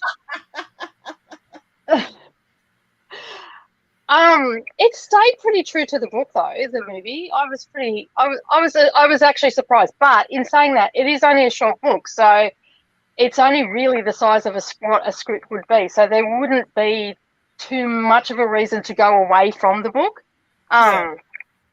And like there was some things that they took a little bit of creative license with, because I'm pretty sure in the book the husband didn't open up the letter. It was Rennie that opened up the letter from Claire, wasn't it? Yeah, you're right. Yeah.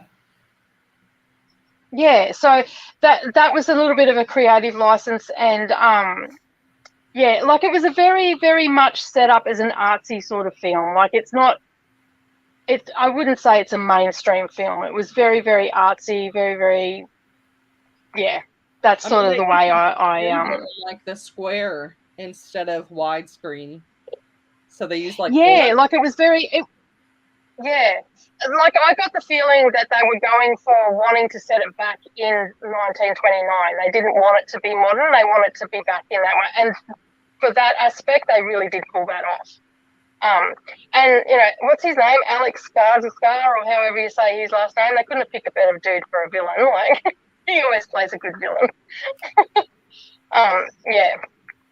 But and the ending. It was a bit soft for me. Soft. It was just a bit soft for me. You wanted It's because Yeah, the like, husband was I don't know. crying. I think that they could have put a little bit more into that ending scene. Like they could have, because in the book, his aggression really came through in the writing. I don't feel that they pulled it off in the movie. Like there was not enough aggression, because this is a man that has been lied to, has been all their relationship and everything. There would be so much, like in the book, there was that level. My feelings was there was that level of aggression coming from her husband. In the movie, I felt that it was wishy-washy. There wasn't the aggression, there wasn't the betrayal put across or anything like that. So yeah, that's my And opinion. he was still there when she fell out the window. Fell out the window. Yeah. He didn't call her the N-word at the end of the movie either. Like at the end, Yep. he just called her a monster or a horrible He person. called her a liar or something. Yeah, liar. Yeah. Yeah, he just called her a liar. Where he was. That's what I mean. Like there was that, because to me, when I hear that word has a level of aggression behind it when it's used towards someone. And in the book, that was portrayed very well. Whereas in the movie, like even the scene where he walks in and says her nickname and explains it, it didn't even come off, like it just wasn't portrayed the way I perceived it in the book. Yeah. I just, like, and I took some notes and everything like that, because I just felt that, they could have put more into it to make it more impactful, the movie. For me, I just felt it was I'm going to do a movie, make it very artsy and hope it appeals to the masses. I mean, they had at least the one main actress was well-known. Mm-hmm. So I could see that bringing in people to watch. So what are you going to read for March? Nicole. That's good.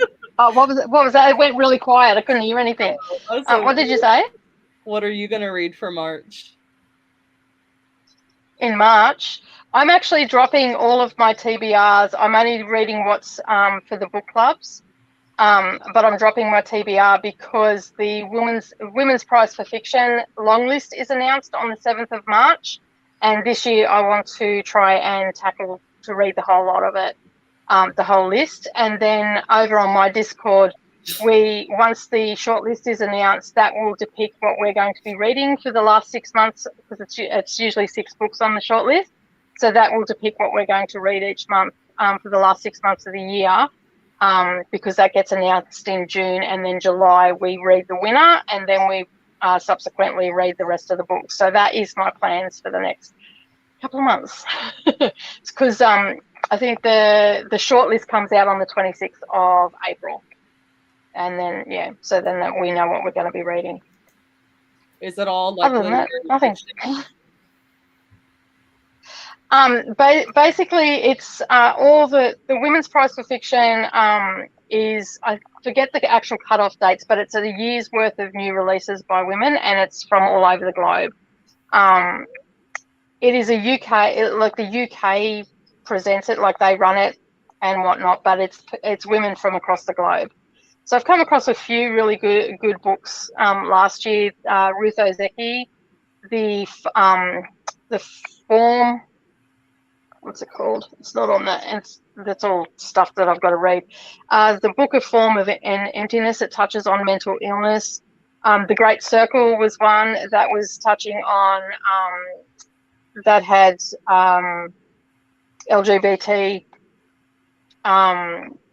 themes in it, and then there was 2 that touched on mental illness, and then there was one that was told from the story was told from the perspective of a tree, and then we had one, the Bread the Devil Need is about domestic violence and stuff like that. There was an Australian author in there. There was a author from Barbados, I want to say.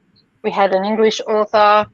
And then Ruth Ozeki, she's Japanese heritage but lives in the USA.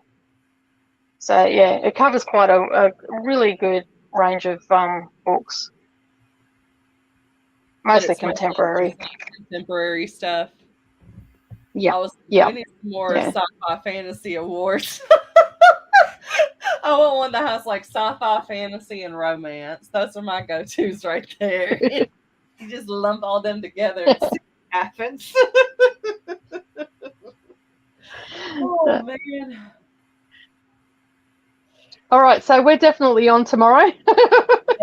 I've just like dropped in at the end. I've got a lot to say. I set alarms. Like Nicole knows in previous live streams, I've literally like given out my phone number and been like, if something happens and I'm not in there 5 till, I'm fine. Just call me because I've forgotten. And I didn't do that. Well, I actually rang you on Discord. It didn't do anything. I thought it would ring, but it didn't. I was like, oh, okay. I mean, I saw it when I checked the notifications, but I didn't hear anything come out of my phone. So I was like, what's going on? Oh, okay. It's because I turned off notifications on my phone, but I thought the phone part would still do it, but apparently not. No. Yeah, so you've got a couple of missed calls from me, but yeah. I appreciate it. I was like, y'all really cared. Y'all were like, what is going wrong? I know, Courtney, you were like, oh, okay. Because I'm like, this is not like her. She's normally on the ball. Like, this is not like you at all. Like, or you send a message saying, I'm going to be late or whatever. But yeah, normally you're onto it. So yeah. Well, y'all want to shout out your channels or anything else you want people to know about, and then we'll just call it a night? Okay. Well, I'm Courtney. I'm Tangible Reads. You can find me around YouTube. I will be here tomorrow discussing this book. I'm Nell Diamond. I don't have a special channel name. My name is my channel name. And I am currently in the process of uploading tomorrow's video. Well, I guess it's 12 o'clock now. So today's video will go up at 12:30. So I'm uploading that as we speak. And I will also be at the discussion later on this evening. Oh, yeah, because it's already the next day for y'all. Well, I'm the late person to the party, and my name's Nicole. I'm from Dusty Book Sniffers, and I've got a ton of stuff happening. I'll be here also tomorrow for the book discussion. I have a video going up on Monday. I don't know what it's about. I've got to edit it. It's the next one in the queue. And I also have live streams happening every Friday on my channel for Reading Sprint. So if you want to come on over, it's at usually at 10 a.m. on Friday, Australian Eastern Standard Time. And I post videos 3 times a week. So, yeah. Courtney, you do live streams on Tuesdays, but didn't you add a day to yours too? Well, it's Tuesdays at 11 a.m. EST. USA time, and then I do a buddy sprint. So if you're interested in getting on a channel like this, it's normally myself and Miss Nell here. Thursdays around 5 p.m. EST. Generally it's on Thursday, might be on Friday, might be on Wednesday, but normally just Thursdays. Depends on work schedules. I think someone's got an alarm going off, or yeah, I think that's me. Oh. I was like, my phone had vibrated at one point, and I was like, what? And then I'm Heather. Y'all are on my channel, but y'all might have come over here from one of the other channels. So I read all books, different genres. Don't read a lot of historical fiction, literary fiction, contemporary, or Westerns. But pretty much everything else I read. And I do the I Read Dead People book club every month. Good book club. Oh, I said good book club. Oh, we read classics. It is a good book club. Like dead people. That's how we define a classic. The author's got to be dead. That's the only criteria.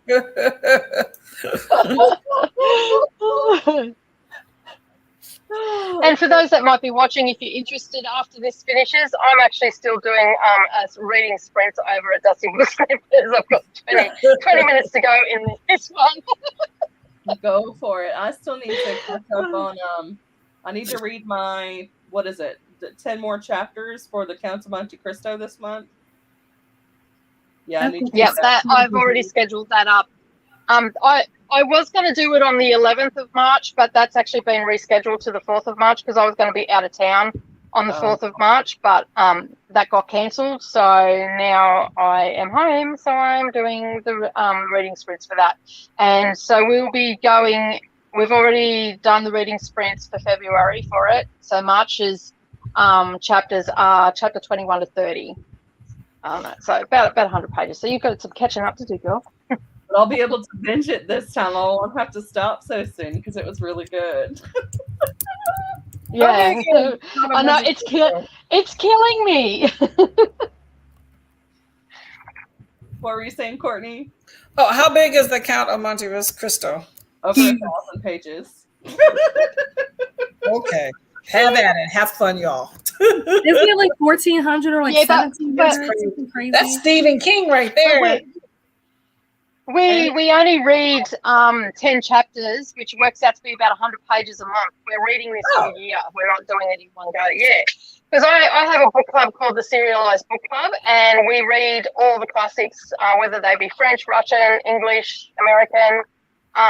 We read all the big chunkster ones that were originally published in a serialized format.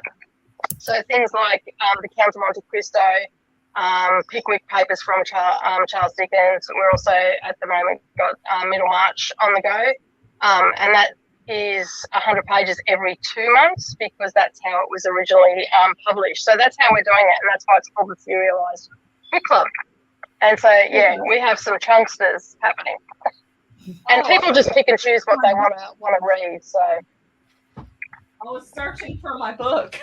I was like, where is it? I had it on the floor. It's big. And the print is big. Huge.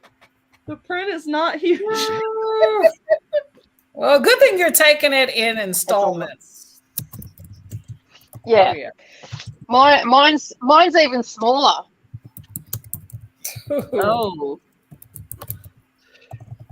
Yeah. Yeah, mine's 1,065 pages. You might as well read Brandon. Mine is. Oh, I do. Mine is 1276. What is the Count of Monte Cristo about anyway? I don't plan on reading it, so you can go ahead and spoil it for me. I mean, he was the guy that wrote the Musketeer series. But You said again? Three Musketeer series is the same author. Oh. So Okay. this one, he gets arrested for a crime he doesn't commit. And then it's about him trying to escape prison, and then it becomes this epic revenge plot on everyone who did him wrong. Okay. Well, it's inspired like the TV show Revenge. It inspired that. It's inspired a lot of like modern day movies. Okay. But it's an epic.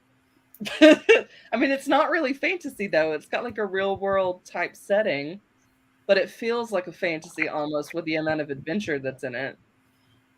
How's the language? I really enjoy it. Like it read so fast when I was reading the 50 pages, or 70 pages. So like in France, he cried, the usurper in France. Then they did not watch over this man. No, they were perhaps in league with him. Oh, sire, exclaimed the Duke de Blocus. M. D'Andre is not a man to be accused of treason.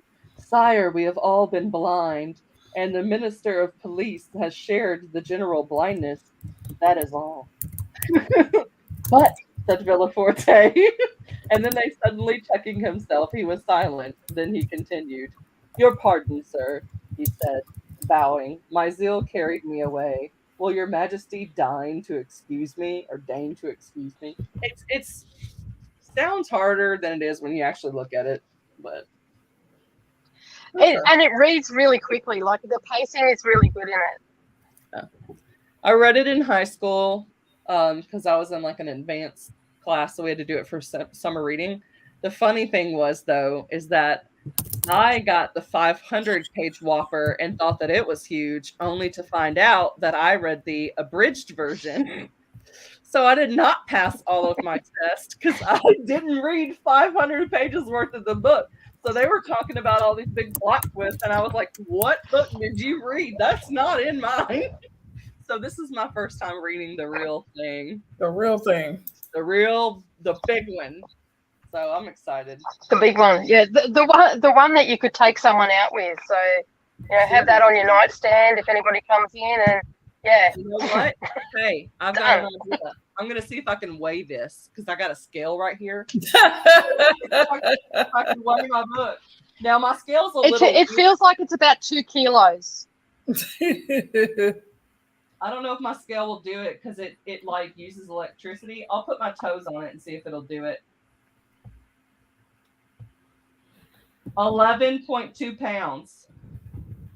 That's just, you say 11 pounds? 11.2. That's just Dang, the book plus my 2 big toes on my feet. That's a lot. I was going to say it actually feels like it's a bit. I thought about 2 kilos, but yeah, it's probably about about 3 or 4 kilos. I reckon maybe it's heavy.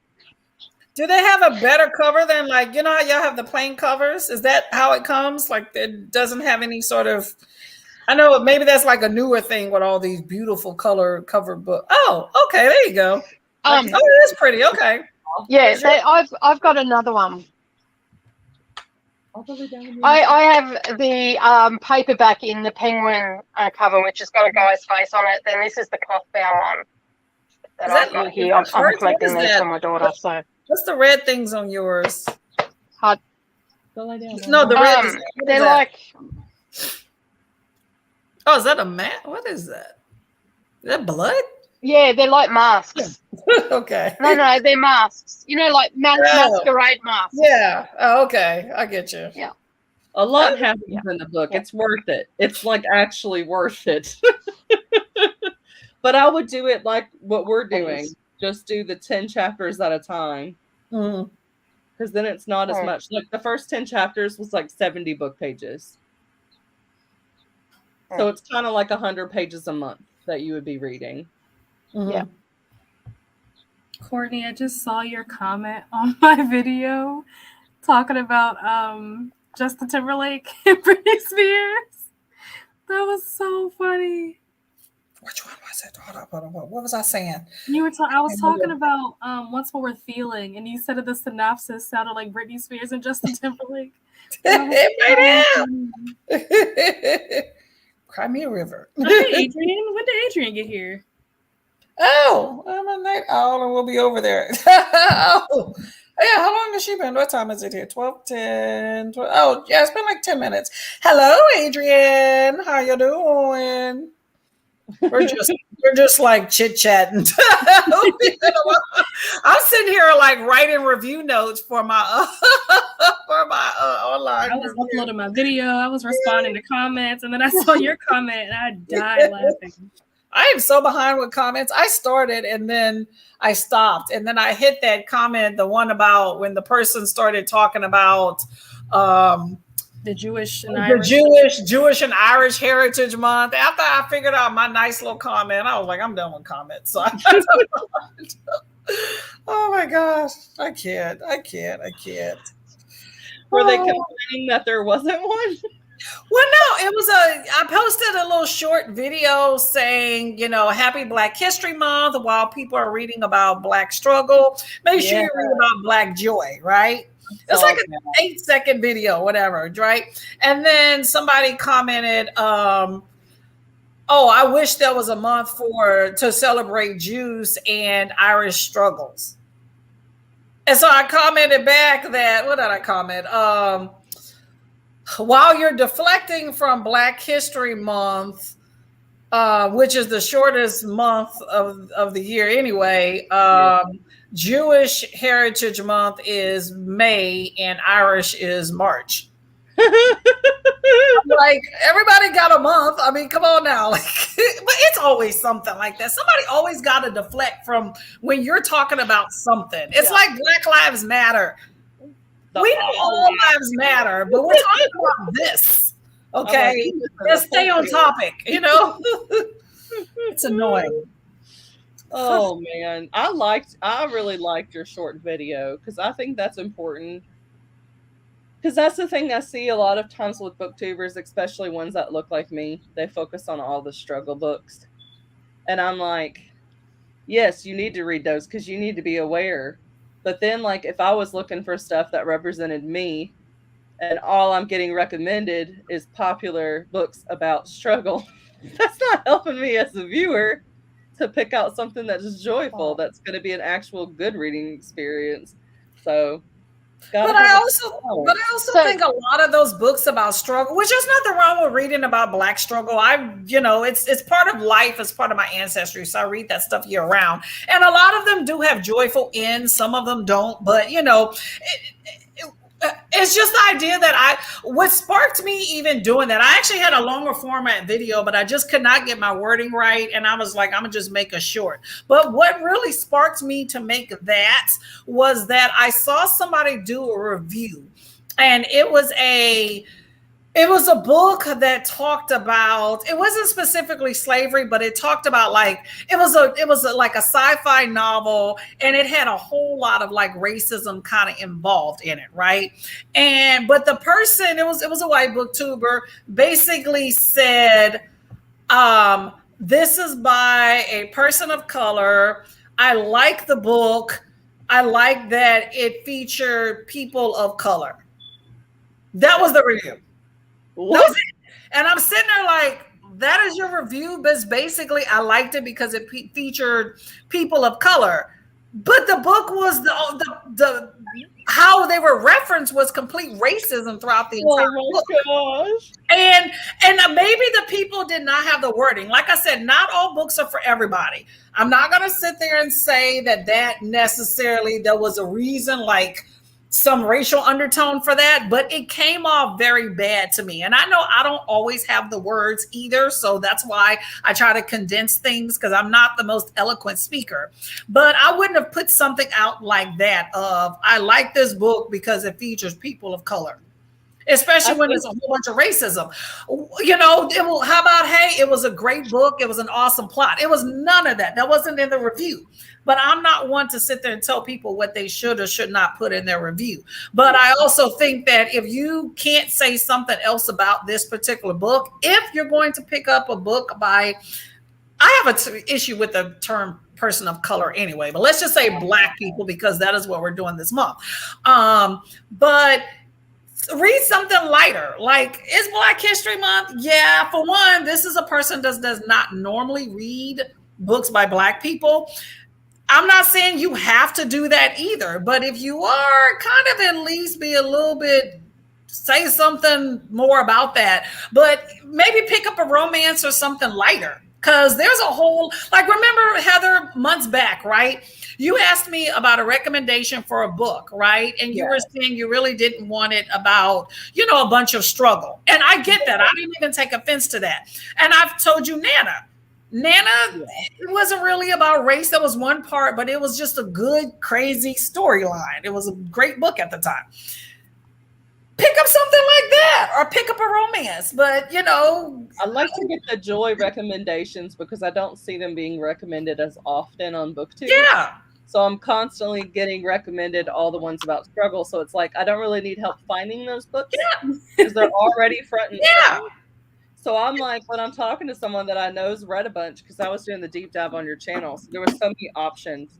And I was like, narrowed this down for me. So. Yeah. Like, I like books about struggle, but I also like books that have a little joy in it. And also, there's joy to me in fantasy, or, it doesn't have to be ha ha ha, laughing all loud. What you drinking, Nell? Red wine. Good job.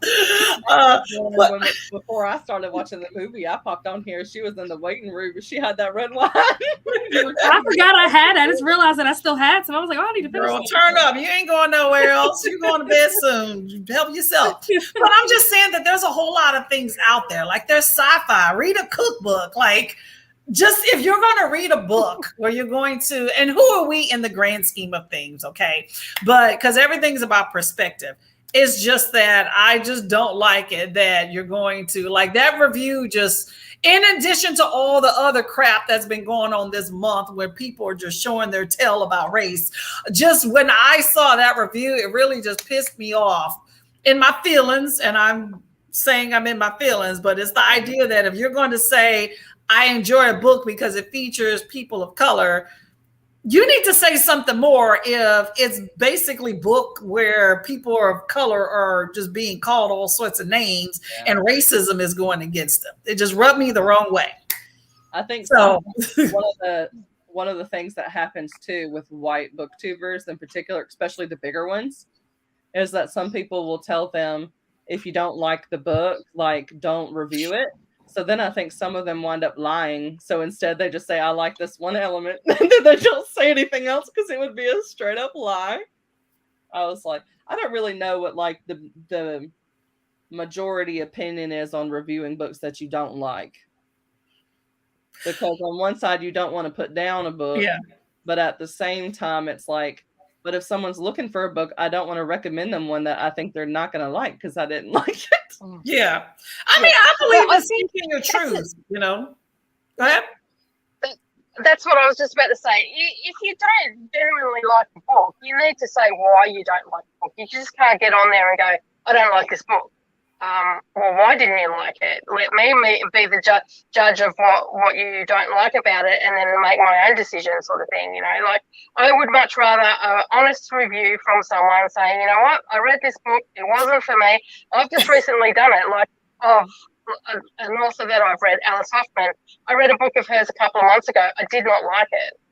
I still read it through, but I gave my reasons why. It was too slow. It just wasn't for me. The storyline didn't hold my attention, those sort of things, because I think that's what people want to hear when you do a book review. Like, is it going to be problematic? You know, does it have trigger warnings? Is it going to be problematic? Does it have content that's not going to gel with you? I think all these things need to be said when you do a book review, so that way the viewer can go, hey, you know what, I still want to read that. Mm-hmm. Or no, it's a hard pass from me. You know, and just like you were saying, other people love it.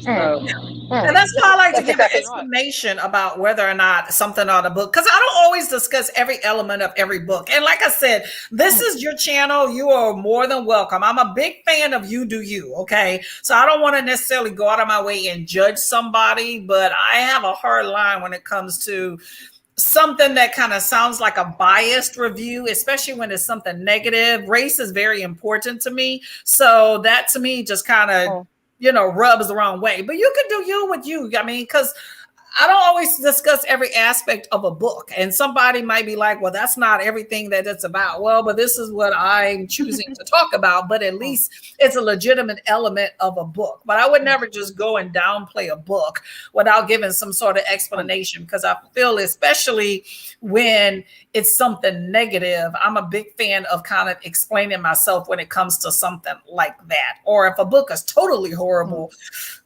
I don't know. I mean, because some people like a rant review. Some people go out of their way to do rant reviews because they think it does ratings or something. So I don't know. To me, I just try to speak my truth on how I think about a book so that you're understanding and I'm clear about what it is that I'm trying to say. That's my main thing. I don't want to be misunderstood in I tend to ramble. So sometimes maybe I do have an issue of being misunderstood. And so I may put some comments, but I just in a particular review like the one I was talking about, I just felt like more explanation was needed on my part.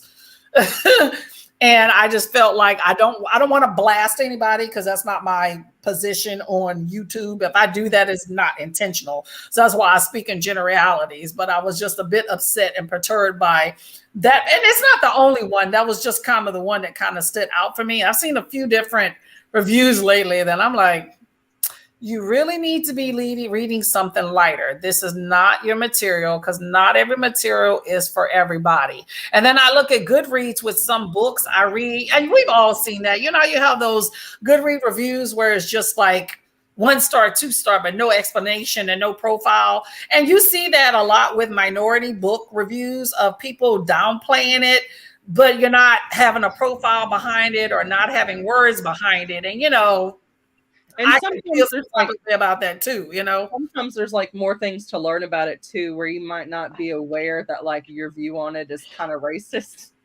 And Like, some people may not. if I was to read it and I'm like, hey, this book has a lot of dialect in here, they need to learn how to speak proper English. And it's like, okay, that's ignorance.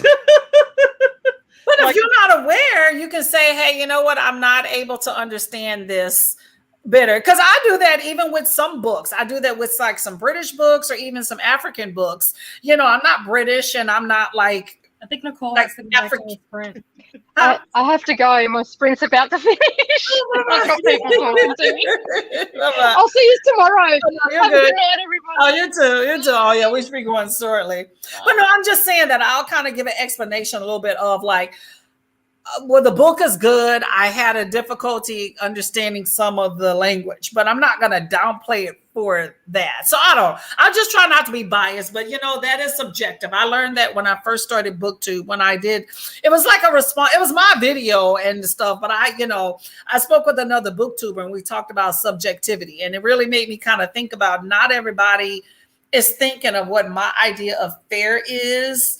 You know, but some people do intentionally go out of their way to say hurtful things or whatnot. So you got to keep that in mind. What's intentional or not? Huh? I said we kind of talked about that earlier on your sprint about the whole like subjectiveness when it comes to like reading books and like your tastes and your ratings. And that's one of the things that I've definitely had to like learn as I'm watching reviews. Not so much reading because I don't really read reviews. I barely read books. I just started reading books, so baby steps. But like when I'm watching like booktubers and their reviews and their thoughts on books and stuff, I have to like take into account who this person is and what kind of stuff they do typically like. Yeah. Because a lot of times what your thing is might affect how you feel about other books. Like, and a lot of times it happens with romance readers. I don't know why that is the case, but romance readers a lot of times tend to read books that are not romance and then complain that they're not romance. And I'm like, but then why did you read it? People suck. The other thing was a discussion on the horror genre. Mm-hmm. It's like sometimes there was a discussion because a lot of white reviewers were giving horror books like 2 and 3 stars, and it had to do with like life experiences. Mm-hmm. And then so I can't remember who the creator was that made the video. Yeah, I remember something about that. About it, and they were like, "Okay, but if you're coming from it with your lens, where you haven't had to experience similar things, and like those things in themselves are horrific, like that makes it a horror." Yeah, I think it was in October. Somebody did a video about Black horror, like what Black people may consider horror, other people may not, and so it's kind of like another genre. There's so many different genres if you want to look at it. But yeah, Black horror, I do feel it's kind of like another genre because, yeah, certain things we may find horrific and other people are like, oh, well, you didn't experience some stuff, you know? So, yeah, I agree with you on that one. That's what I was like, you got to do more than just read books. You've got to also, like, talk to people and watch their channels. Mm-hmm, mm-hmm. And you have to get a feel for, like, what other stuff they've read, whether they liked it or not. Because, like, there's this one booktuber that comes to mind. I'm not gonna say her name. I'm not gonna call her out. But there's one booktuber that call her out. Let's see it. I know. Call me out because I probably don't know. No. It's not anybody that I know like personally. It's just somebody that I watch that I've been a fan of for a while. Well, fan is a strong word, but I've been watching her content for a long time, and I know going into her videos, I watch them because I like her. And I like her with the way she talks and that kind of stuff. But I know that like her opinion of books doesn't match my opinion of books. So I would never necessarily take what she says and like run with it. I would have to have other people like back up what she's saying. Like, for example, she loved The Spanish Love Deception. Most people hate that book. So it's like it's one of those things where it's like she tends to always feel the opposite way about everything. Like when it comes to like the Good Girls Guide to Murder series, she hated the first book and loved the last book, and I was the exact opposite. I loved the first book and hated the last book, but I know that going into her videos, so I'm not expecting to get any recs from her. But it's like, okay, you didn't like that, okay, it might still be good. Just because you didn't like it doesn't mean that it's not good. That's like if my best friend says that something felt too fast and too rushed for her, I'm like, that's going to be a perfectly paced book for me. We got a couple comments. So Pat, of course, is back. Hello. And we got another one here. FYI, you will not find a lot of books about struggle on my channel because they are triggering for me. Thank goodness there are other options in every culture. I think it's just good that we're starting to get more of a selection, but I feel like they've always been there. They just haven't been as front and center. So, yeah, I think you got to just get in with the same, like a different crowd, you know, like I think it depends on who you come across in BookTube or what type of books that you get exposed to. Because it took me a while when I got into BookTube initially to be able to find the crowd and get a response, because it took me a minute to get a response from the crowd that I wanted to start communicating with too, you know. And then I started finding, oh, this is the books I want to read, you know, because before it was like I'm finding other folks and I'm like, the books are okay, but I'm not really feeling those, or I'm pulling them out of the hat. And so it was nice when I got towards that. I'm still finding my taste, because like when I'm thinking about like going into a bookstore, the books that I'm looking at are not a reflection of what's currently on my shelves. Because it's like I got a lot of these books from like 2015 until 2018, and then it slowed down a little bit. So there's so many books.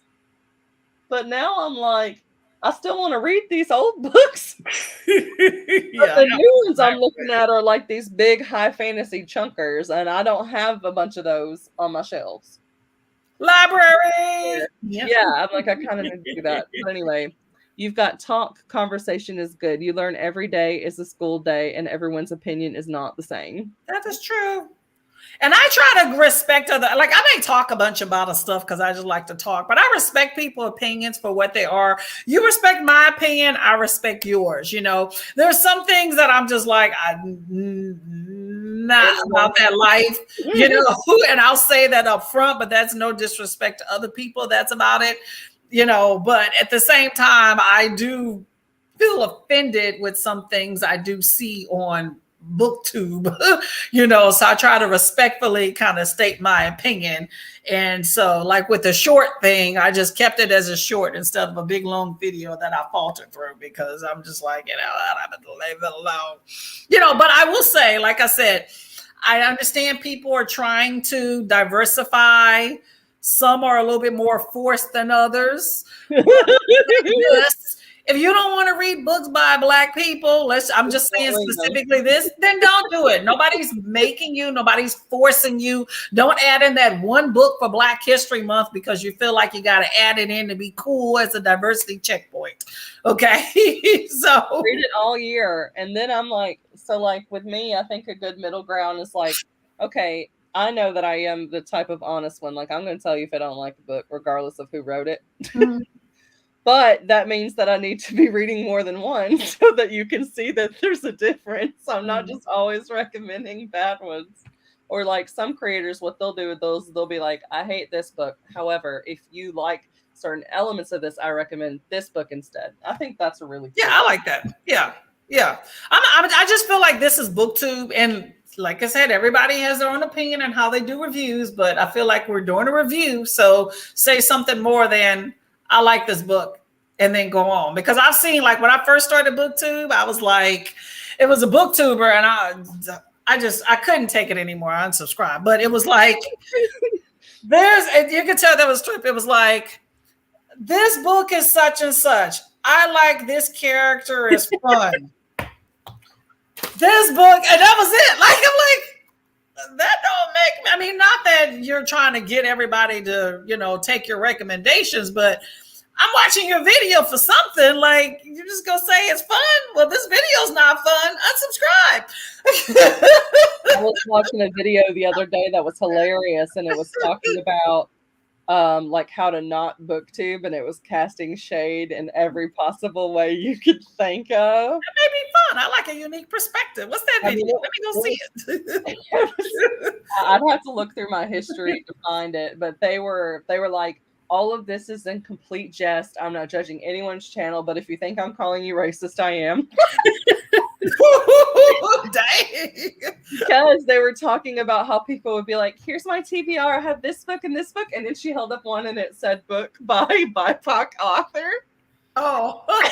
She's like, and it was like their haul and then their TBR. And then it'd be like, wrap up where I casually don't mention this book because I didn't read it, but the publisher sent it to me, so I had to put it in my TBR. And like they were just casting shade. That sounds kind of like with Cindy with one of her videos back in the day. She was one of the first people I saw. She was making fun of booktubers, but to each his own. Like I know that this month maybe a lot of us are in our feelings that are, of the darker shade because it is Black History Month. But I firmly believe that if you don't want to read certain authors, then feel free to not. Just don't fake it. Don't do diversity checkpoints. I know that's been talked about forever. This is my first February on BookTube. For it. Huh? They have like a monthly bingo board where they get points for each that they check off. But it's like their way to make sure that they're reading diversely. Yeah, there's nothing wrong with that. Board. It is a literal board. Like they get rewards and punishments. They want it to be kind of like a 50-50 thing. But once they get enough rewards, once they get like 20 rewards or whatever, then they get to buy a new book. There you go. So the one that I watched, it's an older video by HEA BookTubes. HEA book. Why does that sound familiar? Book. And it's called I'm Not Like Other Booktubers, Pick Me. That sounds funny. Oh man. No, I don't know. I feel like in the end, your reading is subjective and it's all for you. So read what you want. It is what it is. Who am I in the grand scheme of my opinion? I'm just stating mine and people can state theirs. So, it is what it is. I just be like, look, you just don't act like you got to do something then when you're really not doing it, and don't be fake about it. And blah, blah, blah, blah, blah. I mean, if it's not in your reader taste, like if you're reading a genre, you don't like that genre, like why even go there? Because then you're just going to be downing a book that other people that actually read that genre would like. But Pat says you can surely tell that they haven't read the book apart from the inside flap ticking boxes to get numbers. Some people do that. To each his own. Not my thing. I enjoy my reading, so if I'm gonna read it, I'm gonna read it. Otherwise, I don't need to talk about it. So, but who am I? I do need to go because my husband's getting up in 5 hours. And so I had been having issues with me. I would wind up sleeping in until like noon, and then half of my day's gone. So on the weekends, because I have him kick me out of the bed every day of the week. So on the weekends, I also am getting up at 4:30 in the morning. Oh my gosh. So like 5 hours from now, I'm going to be up again. So I am going to go ahead and go. Okay, I committed to a friend that I'm going to go to Zumba in the morning. Not that I want to, but I'm going to go. So I need to go my uncoordinated tail to Zumba. It's going to be funny. But I love having y'all on here. And Nell, if you want to join in on the March thing too, just let me know. Yeah, I think I'm going to do Clay's arc. Okay, awesome. So I will add you to that chat. I don't even know that I don't even know if I started the chat for it yet. So I just started host chat for it because it was just the two of us. So I think I was just direct messaging her, but I'll start a chat and add y'all. Okay, awesome. Off my desk. I don't know what's going on over here, but anyway. Good night. Bye. Thanks everyone for watching. All the channels are down below, including the co-hosts that weren't here. So they'll be here tomorrow. Bye-bye.